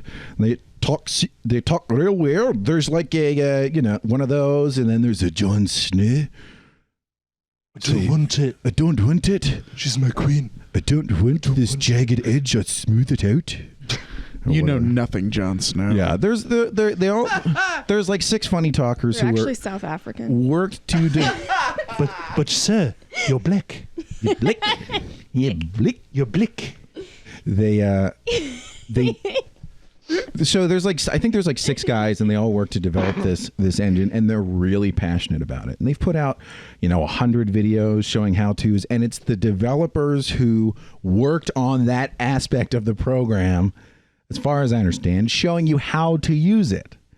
And they're very excited about it. And one guy gets in there and he's like, he basically did 4 hours of how to build an immersive forest with a basic fetch quest that you choose between 2 characters who to give the item to from scratch. Flat open space. He built the walls so your character can't get out. He put the trees around. He twisted them so they look more natural, like adjusted. And then he put shrubs and then small trees. And then he built a path and he fucking shrubbery. He put in these NPCs. He gave them voiceovers. He caused the trigger, and he did it in he made like a whole quest, a basic quest, in 4 hours with zero intensive coding, and it's fucking awesome. This is the kind of shit that Genevieve loves. She loves games like Sims and the other one where you House clean. Flipper. Yeah, House Flipper. And I'm like, this is the next level to that. This is accessible to someone like her who's not in the tech field at all. Thanks. Well, you're not. But is really creative and could getting her, instead of having some computer techno dork like me sitting around making everything, she can do it and it can look amazing, and then I can do the basics. I can do the other scripting so that our characters do something cool. But the point of this thing is Game Guru. You can make a game, you can release it on Steam, you can immediately play it to test it and release it on Steam. There's no royalties. I think it just says this game made with Game Guru Easy Game Maker. And the characters have built-in logic that you can utilize. So it's like if you come within a certain range and they attack you, there's a bunch of different models. There's free giveaways all the time, tons of instructional videos. It's a cool product. And I was getting to the point, I was like, all right, well, how do I get my most bang out of my buck for this? Because eventually I might get to the point where I just want to make my own models and own scripting and all that kind of stuff. So what do I do about this? Well, turns out you can make a level in Game Guru and export it to App Dev Game Kit, which is another interface, another program that allows you to do more of that direct hands-on coding. You can build the level there, so you don't have to do any of that from scratch. You ship it into that game, add your conditions, send it back to Game Guru, and then you can play your game with all your coding. And okay, I'm a character. I see an enemy. I do this. Unless this thing happens, then I do something else. It's all really seamless and really, really accessible. And I got to tell you, it's so engaging. I've been falling down tons and tons of YouTube holes. Oh, yes. And this one has been one of the most rewarding because I listen to it and I gain a skill. And one of the nice things is I've given up on trying to watch a video one time and grasping everything. I just put on 5 and I listen to them at work, and then I go home and I play Zombie Minecraft and I put on the same videos and I get a little more each time. But what it led me to is this, I really felt empowered. I felt capable, I could actually make changes to games. And it led me to, I'm like, okay, in 7 Days to Die, I'm going to build a railroad and build a train and give it certain behavior. And that's down the road. And I told you about it, Jake, and you were like, oh, that's a good idea. And I was like, well, any other ideas you have would be great. And you're like, how about we make it so we can put an 8x scope on a revolver? And before I'd be like, dude, I don't even know where to start. I don't know what all these files are. But watching these videos of how people mod games and how making it so digestible, I felt perfectly capable, and I did it in a half an hour. And it was one little change, but it was pretty neat. Now, I did it the wrong way. I should be making what's called modlets. So I leave the game XML unchanged and then I overwrite it with code. Instead, That's what I should be doing as well. Yeah. All the changes I've made to the server and stuff makes it so that every time the game updates, even a small one, I have to repaste everything and risk breaking something and then troubleshoot the breaks. Yeah. So, Yeah. but we'll get there. But it's just like, if you've been sitting around going, how do I make, I have an idea in my head, how do I make a game? This is a great way to do it. You can get their basic set with basic assets. I mean, enough to make a game for $10.49. Oh, the Game Guru Sci-Fi Bundle, $10.49 right now. I mean, Game Guru full price is like $20. It's on Steam. yeah. Yep, Steam 70% off right now And for this bundle. I might actually get it. Like, this sounds like it's a lot of fun. It's a ton of fun. And like, it can be overwhelming at first because you're given such a blank canvas. But watch the videos, you'll feel more in control. And I'm just at the point is where it's like, it's not that I don't know how to do anything. I don't know what story to tell. Yeah. Like, I'm like, I could too build a open. cool looking good level and I could put a bunch of guys in that you have to shoot. But would Jake think that's fun? Right? I'm like, I don't know. It's gotta be. So I'm like, maybe I just need to make Fallout 17. Like, I'm biting off way more than I can chew.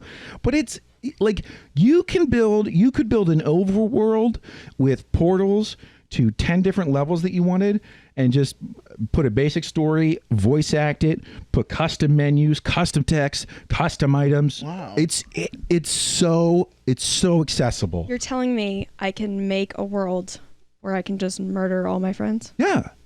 Absolutely you can. And like, I can't recommend it enough. If you've Could been be admissible in court. if you're like, I want to get into gaming, but I game making, but I don't know where to start. And that's always my problem because there's so many resources out there. Like, if you want to get everything for free, this probably isn't the best avenue. I mean, it's really affordable, but if you want to be able to sit down and say, I want to make a game where these characters do this in a world that I make, $10.50 and you can start today. It's so great. And I'm stoked. I don't know what kind of horrible game I'm going to make. I was thinking, my first thing, I was going to make a game because they have like a lot of wizards and knights in there, and then they have SWAT guys and stuff. I was like, I think I'm going to make a world where somebody like they divide a pot of ramen by 0, and then a time flux happens, and then medieval times collide with modern times. So there's wizards with really powerful magic, and then people with guns. And just like jack up the magical abilities, because every game that you have magic in, it's like, well, I could just, be a sneaky sniper, aka Skyrim.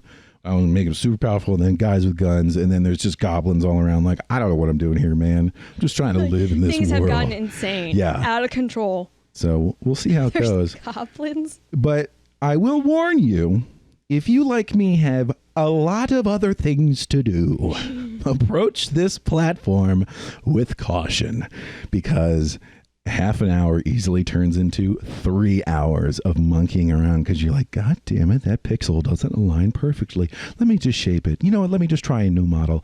Oh, darn it. Can I make it smaller but not any wider, not any narrower? Oh, I can, but it looks like a little chode tree.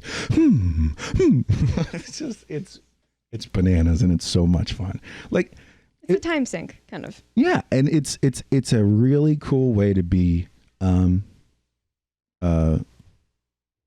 to get started. And I've heard it often lamented about how unapproachable this kind of stuff can be, especially for women, especially for gamer girls, which aren't real, but For ramen? yeah, for women. And gamer girls don't exist. It's just robots pretending to be guys, pretending to be women. But Confirmed. Confirmed.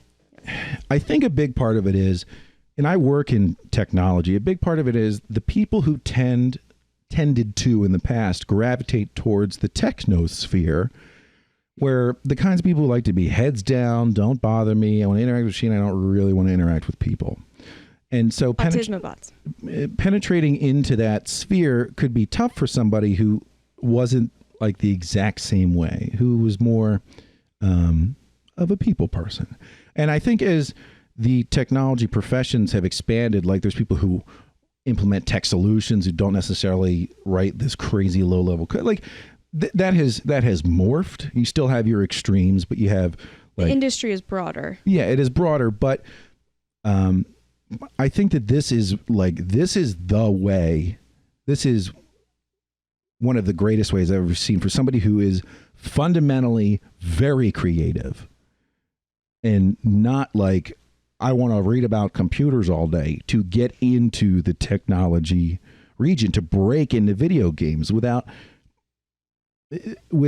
having to be like everyone else in the technology, in the gaming creation world. You know, so if you're like, I'd like to be creative, but I don't want to learn how to code, you don't fucking need that. And if you want to learn a little bit as you go, there's a big opportunity there too. Actually, for you, Chris, because I know recently in your career you switched more to technology oriented, as Yes. I recall. This game, if you fall down the rabbit hole of all the things that you can do with Game Guru and then App Game Dev Kit, you can build levels, export it, and then you can start to write in C# and code. You're writing actual code on how things are supposed to behave. Same thing if you started to seriously mod scripts in 7 Days to Die. And C# is what I wrote in at my last job. So if you learn the basics of that through this video game development that you do for fun, you could then do my job.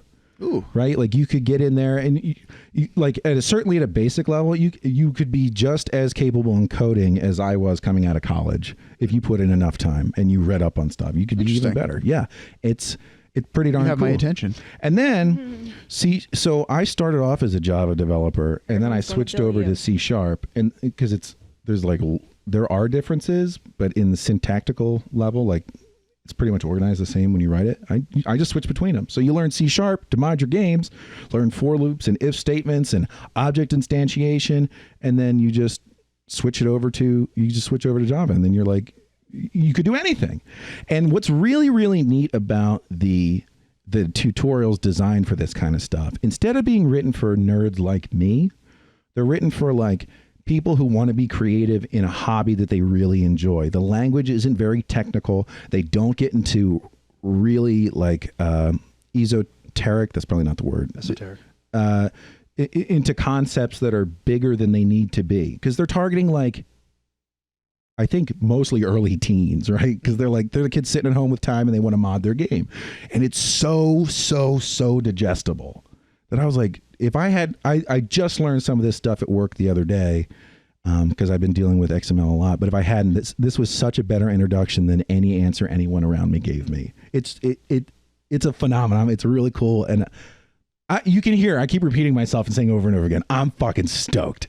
I'm stoked. And if I never use it again, it was worth the $65 I spent for the huge pack just so I can espouse it. And they seem to have such an invested and excited development team that they have a website that you go to and they have different topics and they're like, what capability do you want in Game Guru? And the community votes, and whatever's the top on their list, they add that feature. They just add it, and then once they're done, they go back and they grab the next one. And the community continues to vote on topics and they keep developing the most popular one.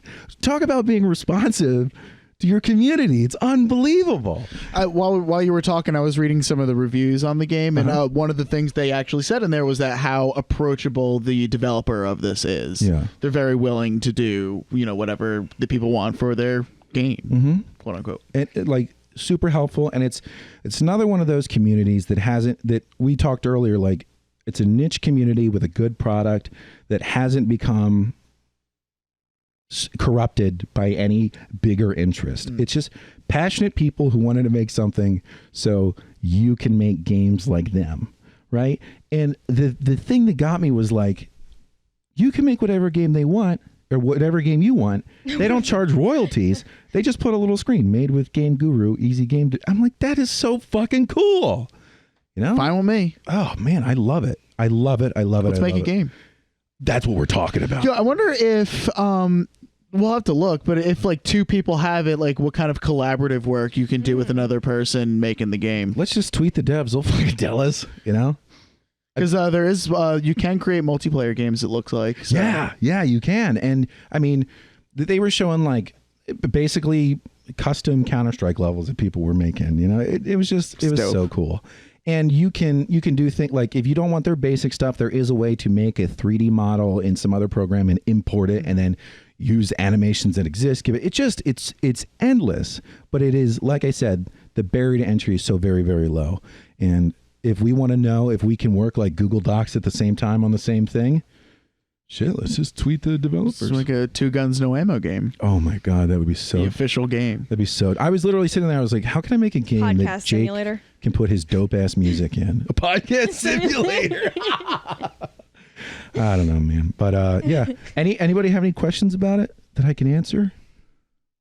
Maybe you'll get it for Christmas. Oh boy. Christmas. It's already in my cart.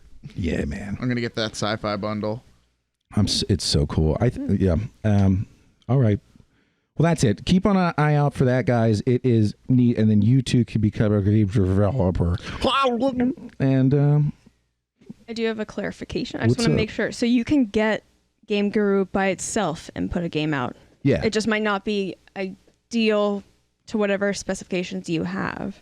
So you can get Game Guru, the base pack, Right? and it has a bunch of pre-made assets with a bunch of pre-made behavior in there, all sorts of tools. But think in Sims how you get the expansion packs. Right. It just gives you more assets. Yeah. That's how Game Guru works. So somebody put in the time to make a bunch of other models, like all the trucks of Europe, right? And they put them together and they're selling it for $15 or whatever. And We could make fake Euro Trucker. we could, and they have like weekly giveaways of free stuff. Here's the moment I knew that I loved these devs for sure. Now I hope they don't turn out to be like murderers or something, and then this will blow up in my face. But the guy was like, I'm doing this tutorial and I'm going to try to do everything with vanilla, meaning the standard asset set, so that you can follow along with the video. Right. But if I do end up using anything that is an expansion set, I'll link to it for free so you can follow along too. Aw. Very cool. What Yeah. a bro. What a bro. What a bro. So keep an eye out for our big pile of shit that's going to come out. It's going to have really good music. Probably a lot of piles of shit. Oh yeah. Super hammed up voice acting, and you're going to shoot stuff. But Can't wait. all right, I think this is a good time for our second break, and then we'll come back with that Steam sale, baby. Steam my scallops.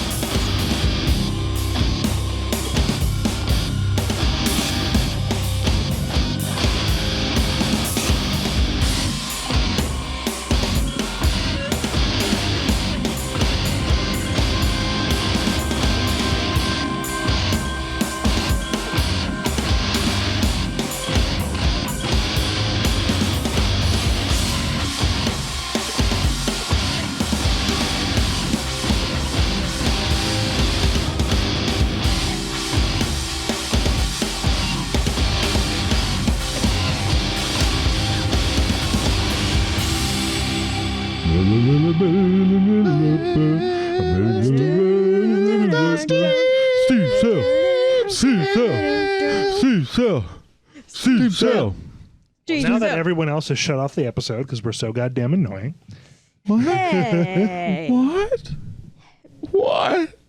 He'll go. Are you fucking? It worked so This is a safe space. Why could you say such a thing? Well, welcome to Safe space. welcome to the Steam sale. I'm liking the look of this shit up here today. Before we get into it, I gotta say Black Lake is on sale for 90% off, and it means it's $2. Now, this happened. I think this started like a week ago or 2 weeks ago because Carl, friend of the podcast, hit me up and he says Black Lake has like 10 full servers. Usually it's like 2 or 3. Yeah. And I was like, fuck, I reinstalled the game. 'Cause I have filled up the hard drive with a lot of other stuff. And one of the My guys computer. one of the guys that I play with on Black Lake, Norman the Normie, wrote a review. And some fucking fuckboy was like, I think you're purposefully misleading the public. Saying it has a large community when there's consistently less than 200 people online is done. He's like, is reprehensible. I have never played the game, but I know it's dog shit, and you're misleading everybody. How do you? And- Okay. What a cunt. and I was like, okay. And I read there were more conversations. Guy like, I like this guy being a grouch when he's never played the game. Norman responded, and then somebody's all, yeah, this kid's not right, but the game is shit though. And I went in and I was like, I wrote a response, and I was like, how petty am I going to be right now? Already a little petty because I'm responding to a fucking Steam comment, right? And I was just like, listen, this game is a lot of fun. There are ebbs and flows in the community numbers, but I've been playing. I have like 350 hours in the game. I've always been able to find people to play with. Some of those at core group are people that I play with often. Amongst my favorite is included Norman the Normie. Mm-hmm. The original commenter. We are fun. We are friendly. We have a good time, fun, guys. If you don't, I was like, this won't pass muster as a simulator. But if you take its jankiness and the fact that it is ridiculous and the voice acting is, if you'd like my cannonball, please line up to the left. Like if you're not a fucking cunt and you can take a pause, it's worth Yeah. the $20. This motherfucker was bitching in Normie's portrayal of the game, and it was $2. Dull hairs. Not even $1.99. That kid needs to reevaluate. You know. It is priorities. Listen, Bill, I think you're purposefully misleading the public with your presentation of your enjoyment of this game, sir. I think, sir, that you need to, sir, go eat a dick because you like a thing, and even though I don't know if I like it or not, I definitely don't like it. And $2 is honestly highway robbery for a fully fleshed out 3D first person multiplayer game with dozens of people on one server. It's definitely like way too Dozens of much. them. And there's less than 3 million players. That's unacceptable. I mean, that's it. I can't I'm imagine. gonna go play Apex Legends now. I'm gonna go play Warcraft for another 3 weeks without eating. Whoa. So suck my dick. Blackwake is canceled. We've been Hashtag convinced. cancel Blackwake. All right. What do we got here, Jake? What's going on, buddy? Oh, I have to do work now? Jesus. God Yeah, no. damn it. Yeah. I was just trying to... You gotta earn your keep. Come on. God. Okay.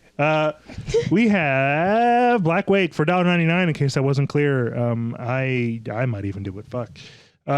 We have Foundation for $23.99. It's What got a logo is- with a windmill on it. Yes. And I'm They excited. give you And as- cancer. as Is this it- game going to give me cancer? It's gonna give you What? your. You didn't know? According to the Trumpinator, he says that windmills give you cancer. All windmills? Including like medieval Netherlands Windmills ones. give you This is tickling cancer. your That's Netherlands pretty jollies. unequivocal, and I trust him. But as far as Foundation goes, it is an early access game, which is, kind of hit or miss, obviously. Foundation is a gridless, sprawling medieval city building simulation with a heavy focus on organic development, monument construction, and resource management. 3,500 very positive reviews, and it is just about a year old. And we're watching a dude stretch castles around on top look of at hills. that. Looks I like pretty this. kind of a cell shady, cartoony style with silly looking dudes, but Silly boy. looks like it could be enjoyable if if that description kind of tickles you. Polymorph Games, again, it is early access, and we're looking at $23.99 on sale. Now, if I was a Steam review cunt, I would say, well, actually, this just looks like Banished, but it looks like a much more stylized and immersive version of that game. Oh my god, there's little workers with construction hats. It's definitely got a cute Or soldiers side. with soldier Hats. hats? I'm not sure. That's It's definitely cute. I don't know. I don't know if it's my speed for $24, but I could definitely see people liking it. It's only been out for 9 days. Rage 2 Brand new game, 70% off at $18. Oh wow. What the fuck? Which could bode several things. Overall reviews are mixed. Recent ones are mostly positive. id Software, published by Bethesda. What? Look at that skeleton with the glowing eyes. He looks like shit. That looks bro. like the cat. It is a still from a video, which is never as good as this The actual video. But Rage 2 brings together two studio powerhouses, Avalanche, who are masters of open world insanity, and id Software, creators of the first-person shooter, literally, to deliver a carnival of carnage where you can go anywhere, shoot anything, and explode everything. So I heard good Just things. Cause. Well, maybe, but except demons. But I heard good things about Rage. I know that it was on Steam sale, a very, very generous Steam sale not long ago in anticipation of this game coming out. And as I've noticed lately, a set of mixed reviews does not mean a bad game.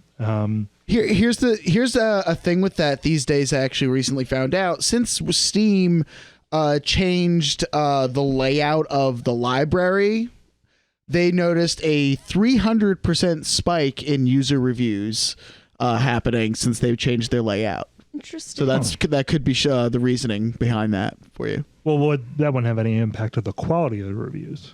Just the number right. of. The number of. Okay. Yeah. I mean, more is better. I mean, even if they're just schmucks on the internet, it's still a better sense of feedback than not having them there, right? I got stupid schmucks on the internet. Unlike us who are professionals. Exactly.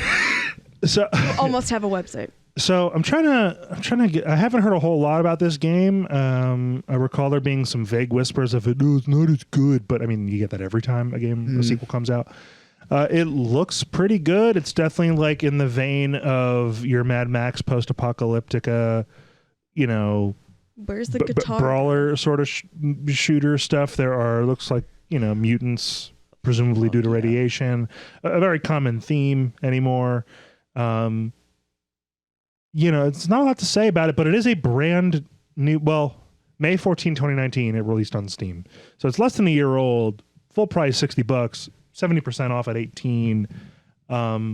That's a pretty compelling price point. This would have to be a big fuck up to not be worth $18. Yeah, I would think so. Oh.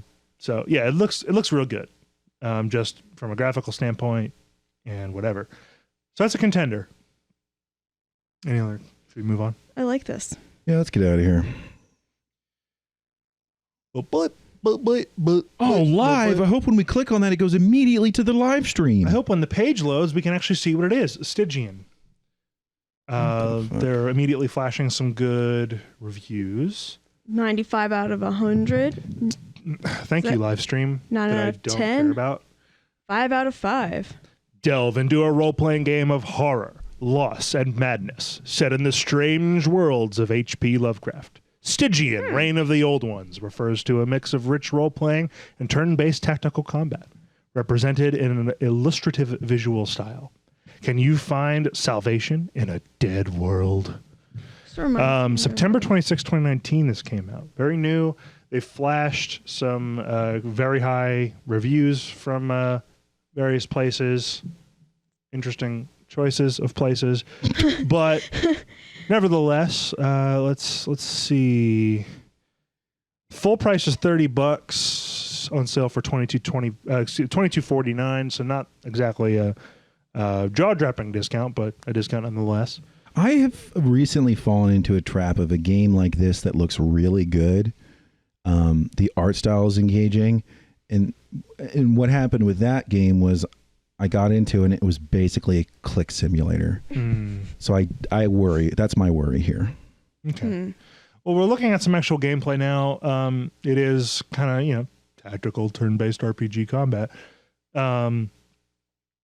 Looks very, in the same vein as every other D&D inspired sort of thing. But H.P. Lovecraft, I think, is an endless font of strangeness and horror. And so ubiquitous anymore. Yeah, and there's a lot of stuff happening. The art going on here is pretty trippy and pretty dark That's and Lovecraftian. wild. Yeah. So I don't know. I would want to do some more digging. It is available on Ubuntu, interestingly, in addition to Apple. So don't see that as often. I don't know. What do you guys think? I think if it was 50% off, it would be a threat to my wallet. But How much is it? $22. If it was sub 10, really. Yeah, if it was under 10, I'd probably go for it. Oh, but shit! Buy the 1C Entertainment Anthology bundle, 16% off, $937.43. So only $900. Wow. They bothered to bundle that. Huh. Like, this is how we'll get them. Well, we could spend the rest of our time today on that. We have Autonauts for $13.99. What is that? No idea. It looks cutesy. Let's see. It looks like, about Minecraft level of cutesiness. And another goddamn live stream no one asked for. The Industrial Revolution has arrived and Autonauts use the power of industry to mechanize the mining of coal and metal resources to fuel steam-powered worlds. I wonder if they have labor laws. Create vast railroad networks, Bill, with fully functioning trains and expand your game even further And windmills. with brand new Steam Workshop mod support. Very positive reviews. October 17, 2019, about just shy of 1,400 reviews overall. And it's there's very much like a little more polished Minecraft sort of aesthetic. A very cutesy, cartoony. I think it's definitely a game for the tinkerer. Something about the artwork freaks me out. Yeah, it's not my speed, but it's $14, so full price $20. Maybe if it is your speed. No. Look, just don't look at me right now. I might be hot and bothered from what just happened, but We did talk about trains for 1 second. oh my god, Easy. Bill, put that away. Holy shit. oh, little robot towns. Oh my god. Okay. No. Greedfall, 33% off at $33.49. This came out September 9 of Oh, that 2019. that main character looks like shit in a good way. Holy fuck. So Greedfall, engage in a core role-playing experience and forge the destiny of a new world seeping with magic and filled with riches, lost secrets, and fantastic creatures. With diplomacy, deception, and force, become part of a living, evolving world. Influence its course and shape your story.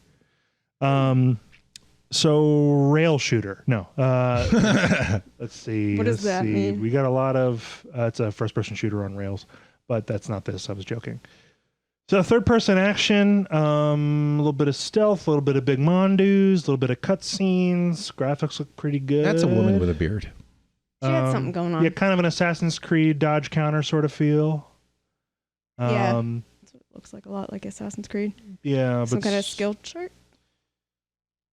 you'll see. I'll say this: I am immediately struck by how great every character model looks, and the really nice way that they married the aesthetic of like that colonial era / medieval style Assassin's Creed look with sort of a what's that blood game for Bloodborne atmosphere without either one of them being too overwhelming or oppressive. This just at first glance, this art style is really exciting to me. Yes. Lots of Also pistols think- shoved in faces. Oh, knights, man. some big tree mondoos. Whoa, dude! Yeah. Wait, how This much is This it? is looking pretty sharp. This is looking. We'll come back to the tight. price in a moment. But I'm in for It's the starting story. to look. It looks Like, a this little could like be a quick simulator. Witcher ripoff. well, I mean, what does the Witcher itself rip off of? Full price is $50. It came out in September of last year, so less than half a year ago, and it's 1/3 off the price at $39.49. This looks like a AAA title, dude. Yeah, with this some, is and they're intense. flashing some pretty Yeah. good reviews across the top 8s Shit. and above. Single out of 10. player, fucking. You don't even get single player campaigns in Call of Duty anymore. Call of Booty. Yeah. Look at this. Um, Look at this cheeky cunt. I can already. And the game developer by calls Spiders. himself Spiders, so we already know it's going to be creepo. Ooh. Fuck, that is cool. All right. Yeah, there's this is kind of compelling. You know, I'm not really in the Yeah. market for new games. Period. Right now, you boys still have such a backlog, but that is that might be getting wishlisted at least. Let's see, Children of Morta, $15.39, which is 30% off. We have Looks like it. Top down. Another live stream. Awesome. How do we get to be the live streamers? I don't know. And then more people. I think we don't suck enough industry cock, but Well, I'll do it. Okay, present it. I mean, Present thyself. Children of Morta is a story-driven action RPG game about an extraordinary family of heroes. Lead the Bergsons, with all their flaws and virtues, against the forthcoming corruption pronoun. Will you be able to sacrifice everything to save the ones you care for? Very positive. 3,880, just shy of 4,000 reviews. All positive. Again, September 2019. We have an isometric, semi-pixelated action game. Reminds me a lot of Hyper Light Drifter. Dude, look at this animation style. Waiting for it to figure out how This to is really hitting me like that Banner Saga, like Oh, yeah. sort of the 70s era style of animation. Yeah. It's not the smoothest, but it's very stylized. And this is like crazy pixel art. This looks. Whoa. This looks. Do you guys remember Hyper Light Drifter? Yeah, this looks just like it, but better. It looks a lot like it. A little more high up the fidelity scale, but not too much. This looks cool. You see that guy was swinging a hammer the size of his own body around, and then a fucking like telekinetic hawk appeared. Whoa. Yeah, definitely having. Oh my god, these matte paintings in the background. Serious Hyper Light Drifter vibes. A redhead? Yeah. I'm in it for the redhead. Bill's sold. Yeah. Now, is there a train? Is it a redheaded train? With elf ears. Oh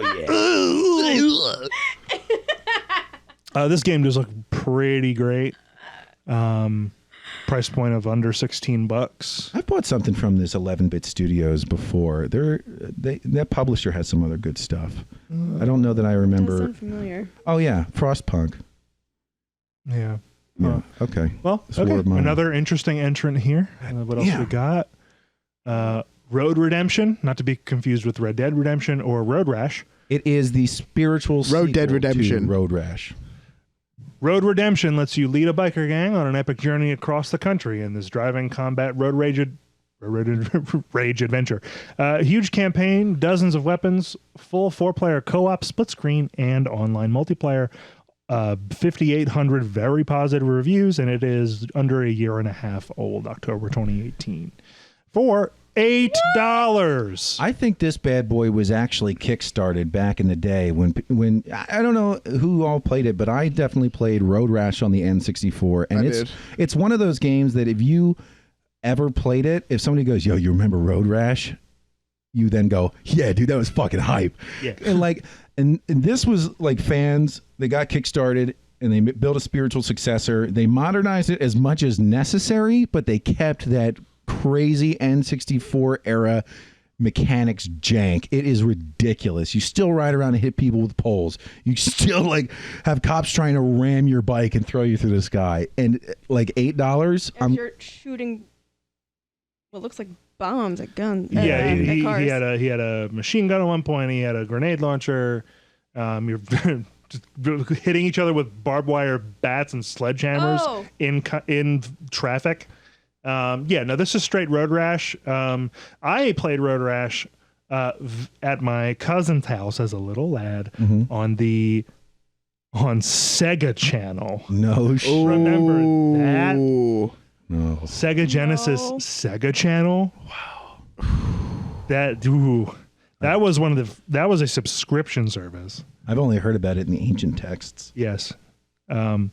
Whatever, I'm going on this tangent. Sega Channel was a subscription service. You got a unit in the mail that you put in your Sega Genesis, and then it had a slot for cartridges if you wanted. But then you plugged the Sega Channel unit into a phone line and used your dial-up internet to have. It was basically Netflix for Sega games. And my cousins had it for a little while, and it was like a rotating library of like 200 games or something like crazy like that. And all the Road Rashes were on it. Toe Jam and Earl, Sonic, like How did Sega fuck up so hard that they don't make consoles? Well, anymore? I mean, the Sega Channel failed long before the consoles did. I mean, this is pre N64 or concurrent with it at least, and I think it just wasn't a lot of. I think the consumer market wasn't ready to wrapping its head around, it and none of Sega's competitors tried to meet them on that challenge. And it might have just been too early for its time. But that, anyway, is how the only time I played Road Rash was the Sega Genesis installments. And we would just put in a cheat code for whatever the best bike was. It was, this crazy, like, scary looking black crotch rocket. And we would just smack people around. Good time. Good times. So good. So, yeah, this is for $8, especially if you have any kind of nostalgia or any inclination to do something as barbaric as ride motorcycles and kill other people, also riding motorcycles for fun. Listen, this might be it. They don't die. They get into a safe crash position, and you just roll for 4 miles. I mean, they respawn in like 5 seconds. And they go to sleep. They take a little nap. I mean, they respawn immediately, like, probably flashing, with invulnerability. When I wake up, it just feels like a nap. Yeah, that's how it feels. This is what happens when you try to. Sound like when I put one pill in my mouth. When you're haven't fucking it. popping pills on the mic over here, Yeah. you psycho. Yep. All right, let's do For the King, and then we'll call it up. Yeah, I think that's the last one. For the King. For the King is a strategic RPG that blends tabletop and roguelike elements in a challenging adventure that spans the realms. Set off on a single-player experience or play cooperatively, both online and locally. Into the Deep adventure, now available for free! They put in all caps for some reason. About 7,500 reviews, April 19, 2018. Very positive. Can't scare me with your yelling. Listen, I'm just trying to get into the Deep adventure! So, also no, an $8... I meant the developer can't scare me.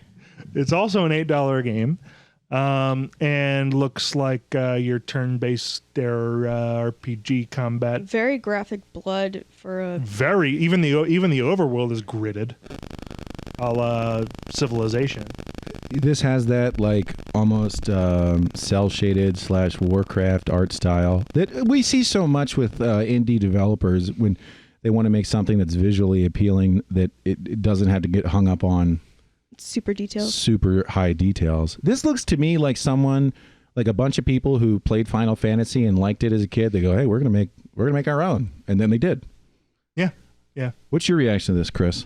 I really like how it looks. I really like that style. You've been playing FF9 lately. This is kind of sort of a vaguely similar like character model style. Yeah, I like that. I'll play it. Yeah, it looks kind of interesting. Yeah, Bill, that's exactly what this looks like. Someone who loved the Final Fantasy games when they were kids. And they took that game and they put it on a Civilization overmap. Yeah. Yeah. That's what the grids look like. I like it, dude. I like how it looks. Yeah. For $8, I mean, it's not. For $8, yeah, definitely. All right, well, we've hit all the... we could go hunt for some other sales, but I think this is plenty. Yeah. Who go? I'll start us because I'm going to be such a waffling, wishy-washy fuckboy today. But certainly if you don't have it, Black Lake for $2. Even if you play it for like 4 games, that'll give you 2 hours and you'll get your money's worth. If I had to just pick one, like one to get right now, I think it would be... Can you go to the other page? I already forget the name. Creedfall. That is the most...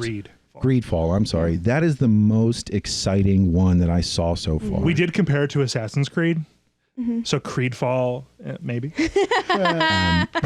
Probably at the bottom of my list would be Rage 2, even though that looks engaging as well. I think if you like... I don't think you could go wrong if you bought all the games on sale that we talked about. Autonauts looks like a lot of fun. Rage 2 looks like a lot of fun. The Stygian looks like a lot of fun. Even that last one, For the King, like $8. What? I mean, these are all above my 10-point threshold or my $10 threshold. But I don't know. I'm feeling a little froggy today, and I might have to hop on these deals. Well, I had actually already purchased the Game Groover Sci-Fi bundle. It was 70% off at $10.49. Not part of Steam sale, but not part of Steam sale, but it is on sale this week. But I like that Children of Morta thing going on. I might go for that as well. I like the way that looks. Looks like something. Looks like fun. I'm kind of gonna side with Bill. Like, I do already have Black Lake, but that is a good deal. And then Greedfall is what I go with. I think that's it. The most, the most expensive option in this I lineup. know. Interestingly, it's rare for us to shoot that high, but it is pretty compelling. It looks hype as shit. Like the stills we saw, like the Yeah. one of the tree monster guy. Yeah. Like, I'm all about it. I would, even if it's just like clicking through a game that tells a story, I'm for it. Guys, I'm struggling here. Struggle bus. How many- in a significant surprise to me and probably to y'all? This is one of the most compelling ones we've had. Right. Yeah. And these are all games I have next to no familiarity with. I mean, Black Wake is a shoo-in. I don't own it. It's $2. Yeah. I'm going to purchase it, even if I never play it, because that's something I do. I paid $2 for it to clog my library. Fine. But man, Children of Morta, Road Redemption, And so many of these Like, games we could all play Rage. together. I mean, I bought Rage 1 on sale, still haven't picked it up. I was hoping I did before something like this happened. But dude, do I have to go in for $18 on Rage 2? Right? I mean, I like the post-apocalyptic thing. Maybe. Like, you know, the whole Mad Max vibe is very much my angle. Fuck. Fuck. Get more than one. No, I probably will. Honestly, strictly from a price standpoint, Road Redemption and Black Wake, $10 together. Yeah. Dude. Like, hello. Hell yeah. Yeah. And that shit, like, if we could all drop sub $10 and play 2 games together tonight. Yeah. That's just what's wild to me. Yeah. So that's probably my two for McDoofer. Road Redemption and Black Wake. Twofer, make twofer. And almost everything here is getting put on the wish list for later. Yeah. Yeah. Great job, Wow. Steam. Wowee. That was Wow. What a way to ring in Good 2020, job. ladies and gentlemen. fucking hype as shit. Wowee. I'm fucking hyped. I'm hyped. Hype. You're hyped. We're all hyped. Hey, we want to give you a hype as shit thank you. Hype thanks for joining us again. Welcome to season 4. Like I said, we have a website that should be coming up in the next week. And we're going to start putting videos out. I reveal next week. I got a big promise coming. I got a big reveal next week coming. So you guys get ready, okay? And it's all going to be so nice and so good. And thank you for joining us. But don't forget to never not switch McTwist, Steam Sale, and cock them, lock them, and then rock them, baby. Thick sauce.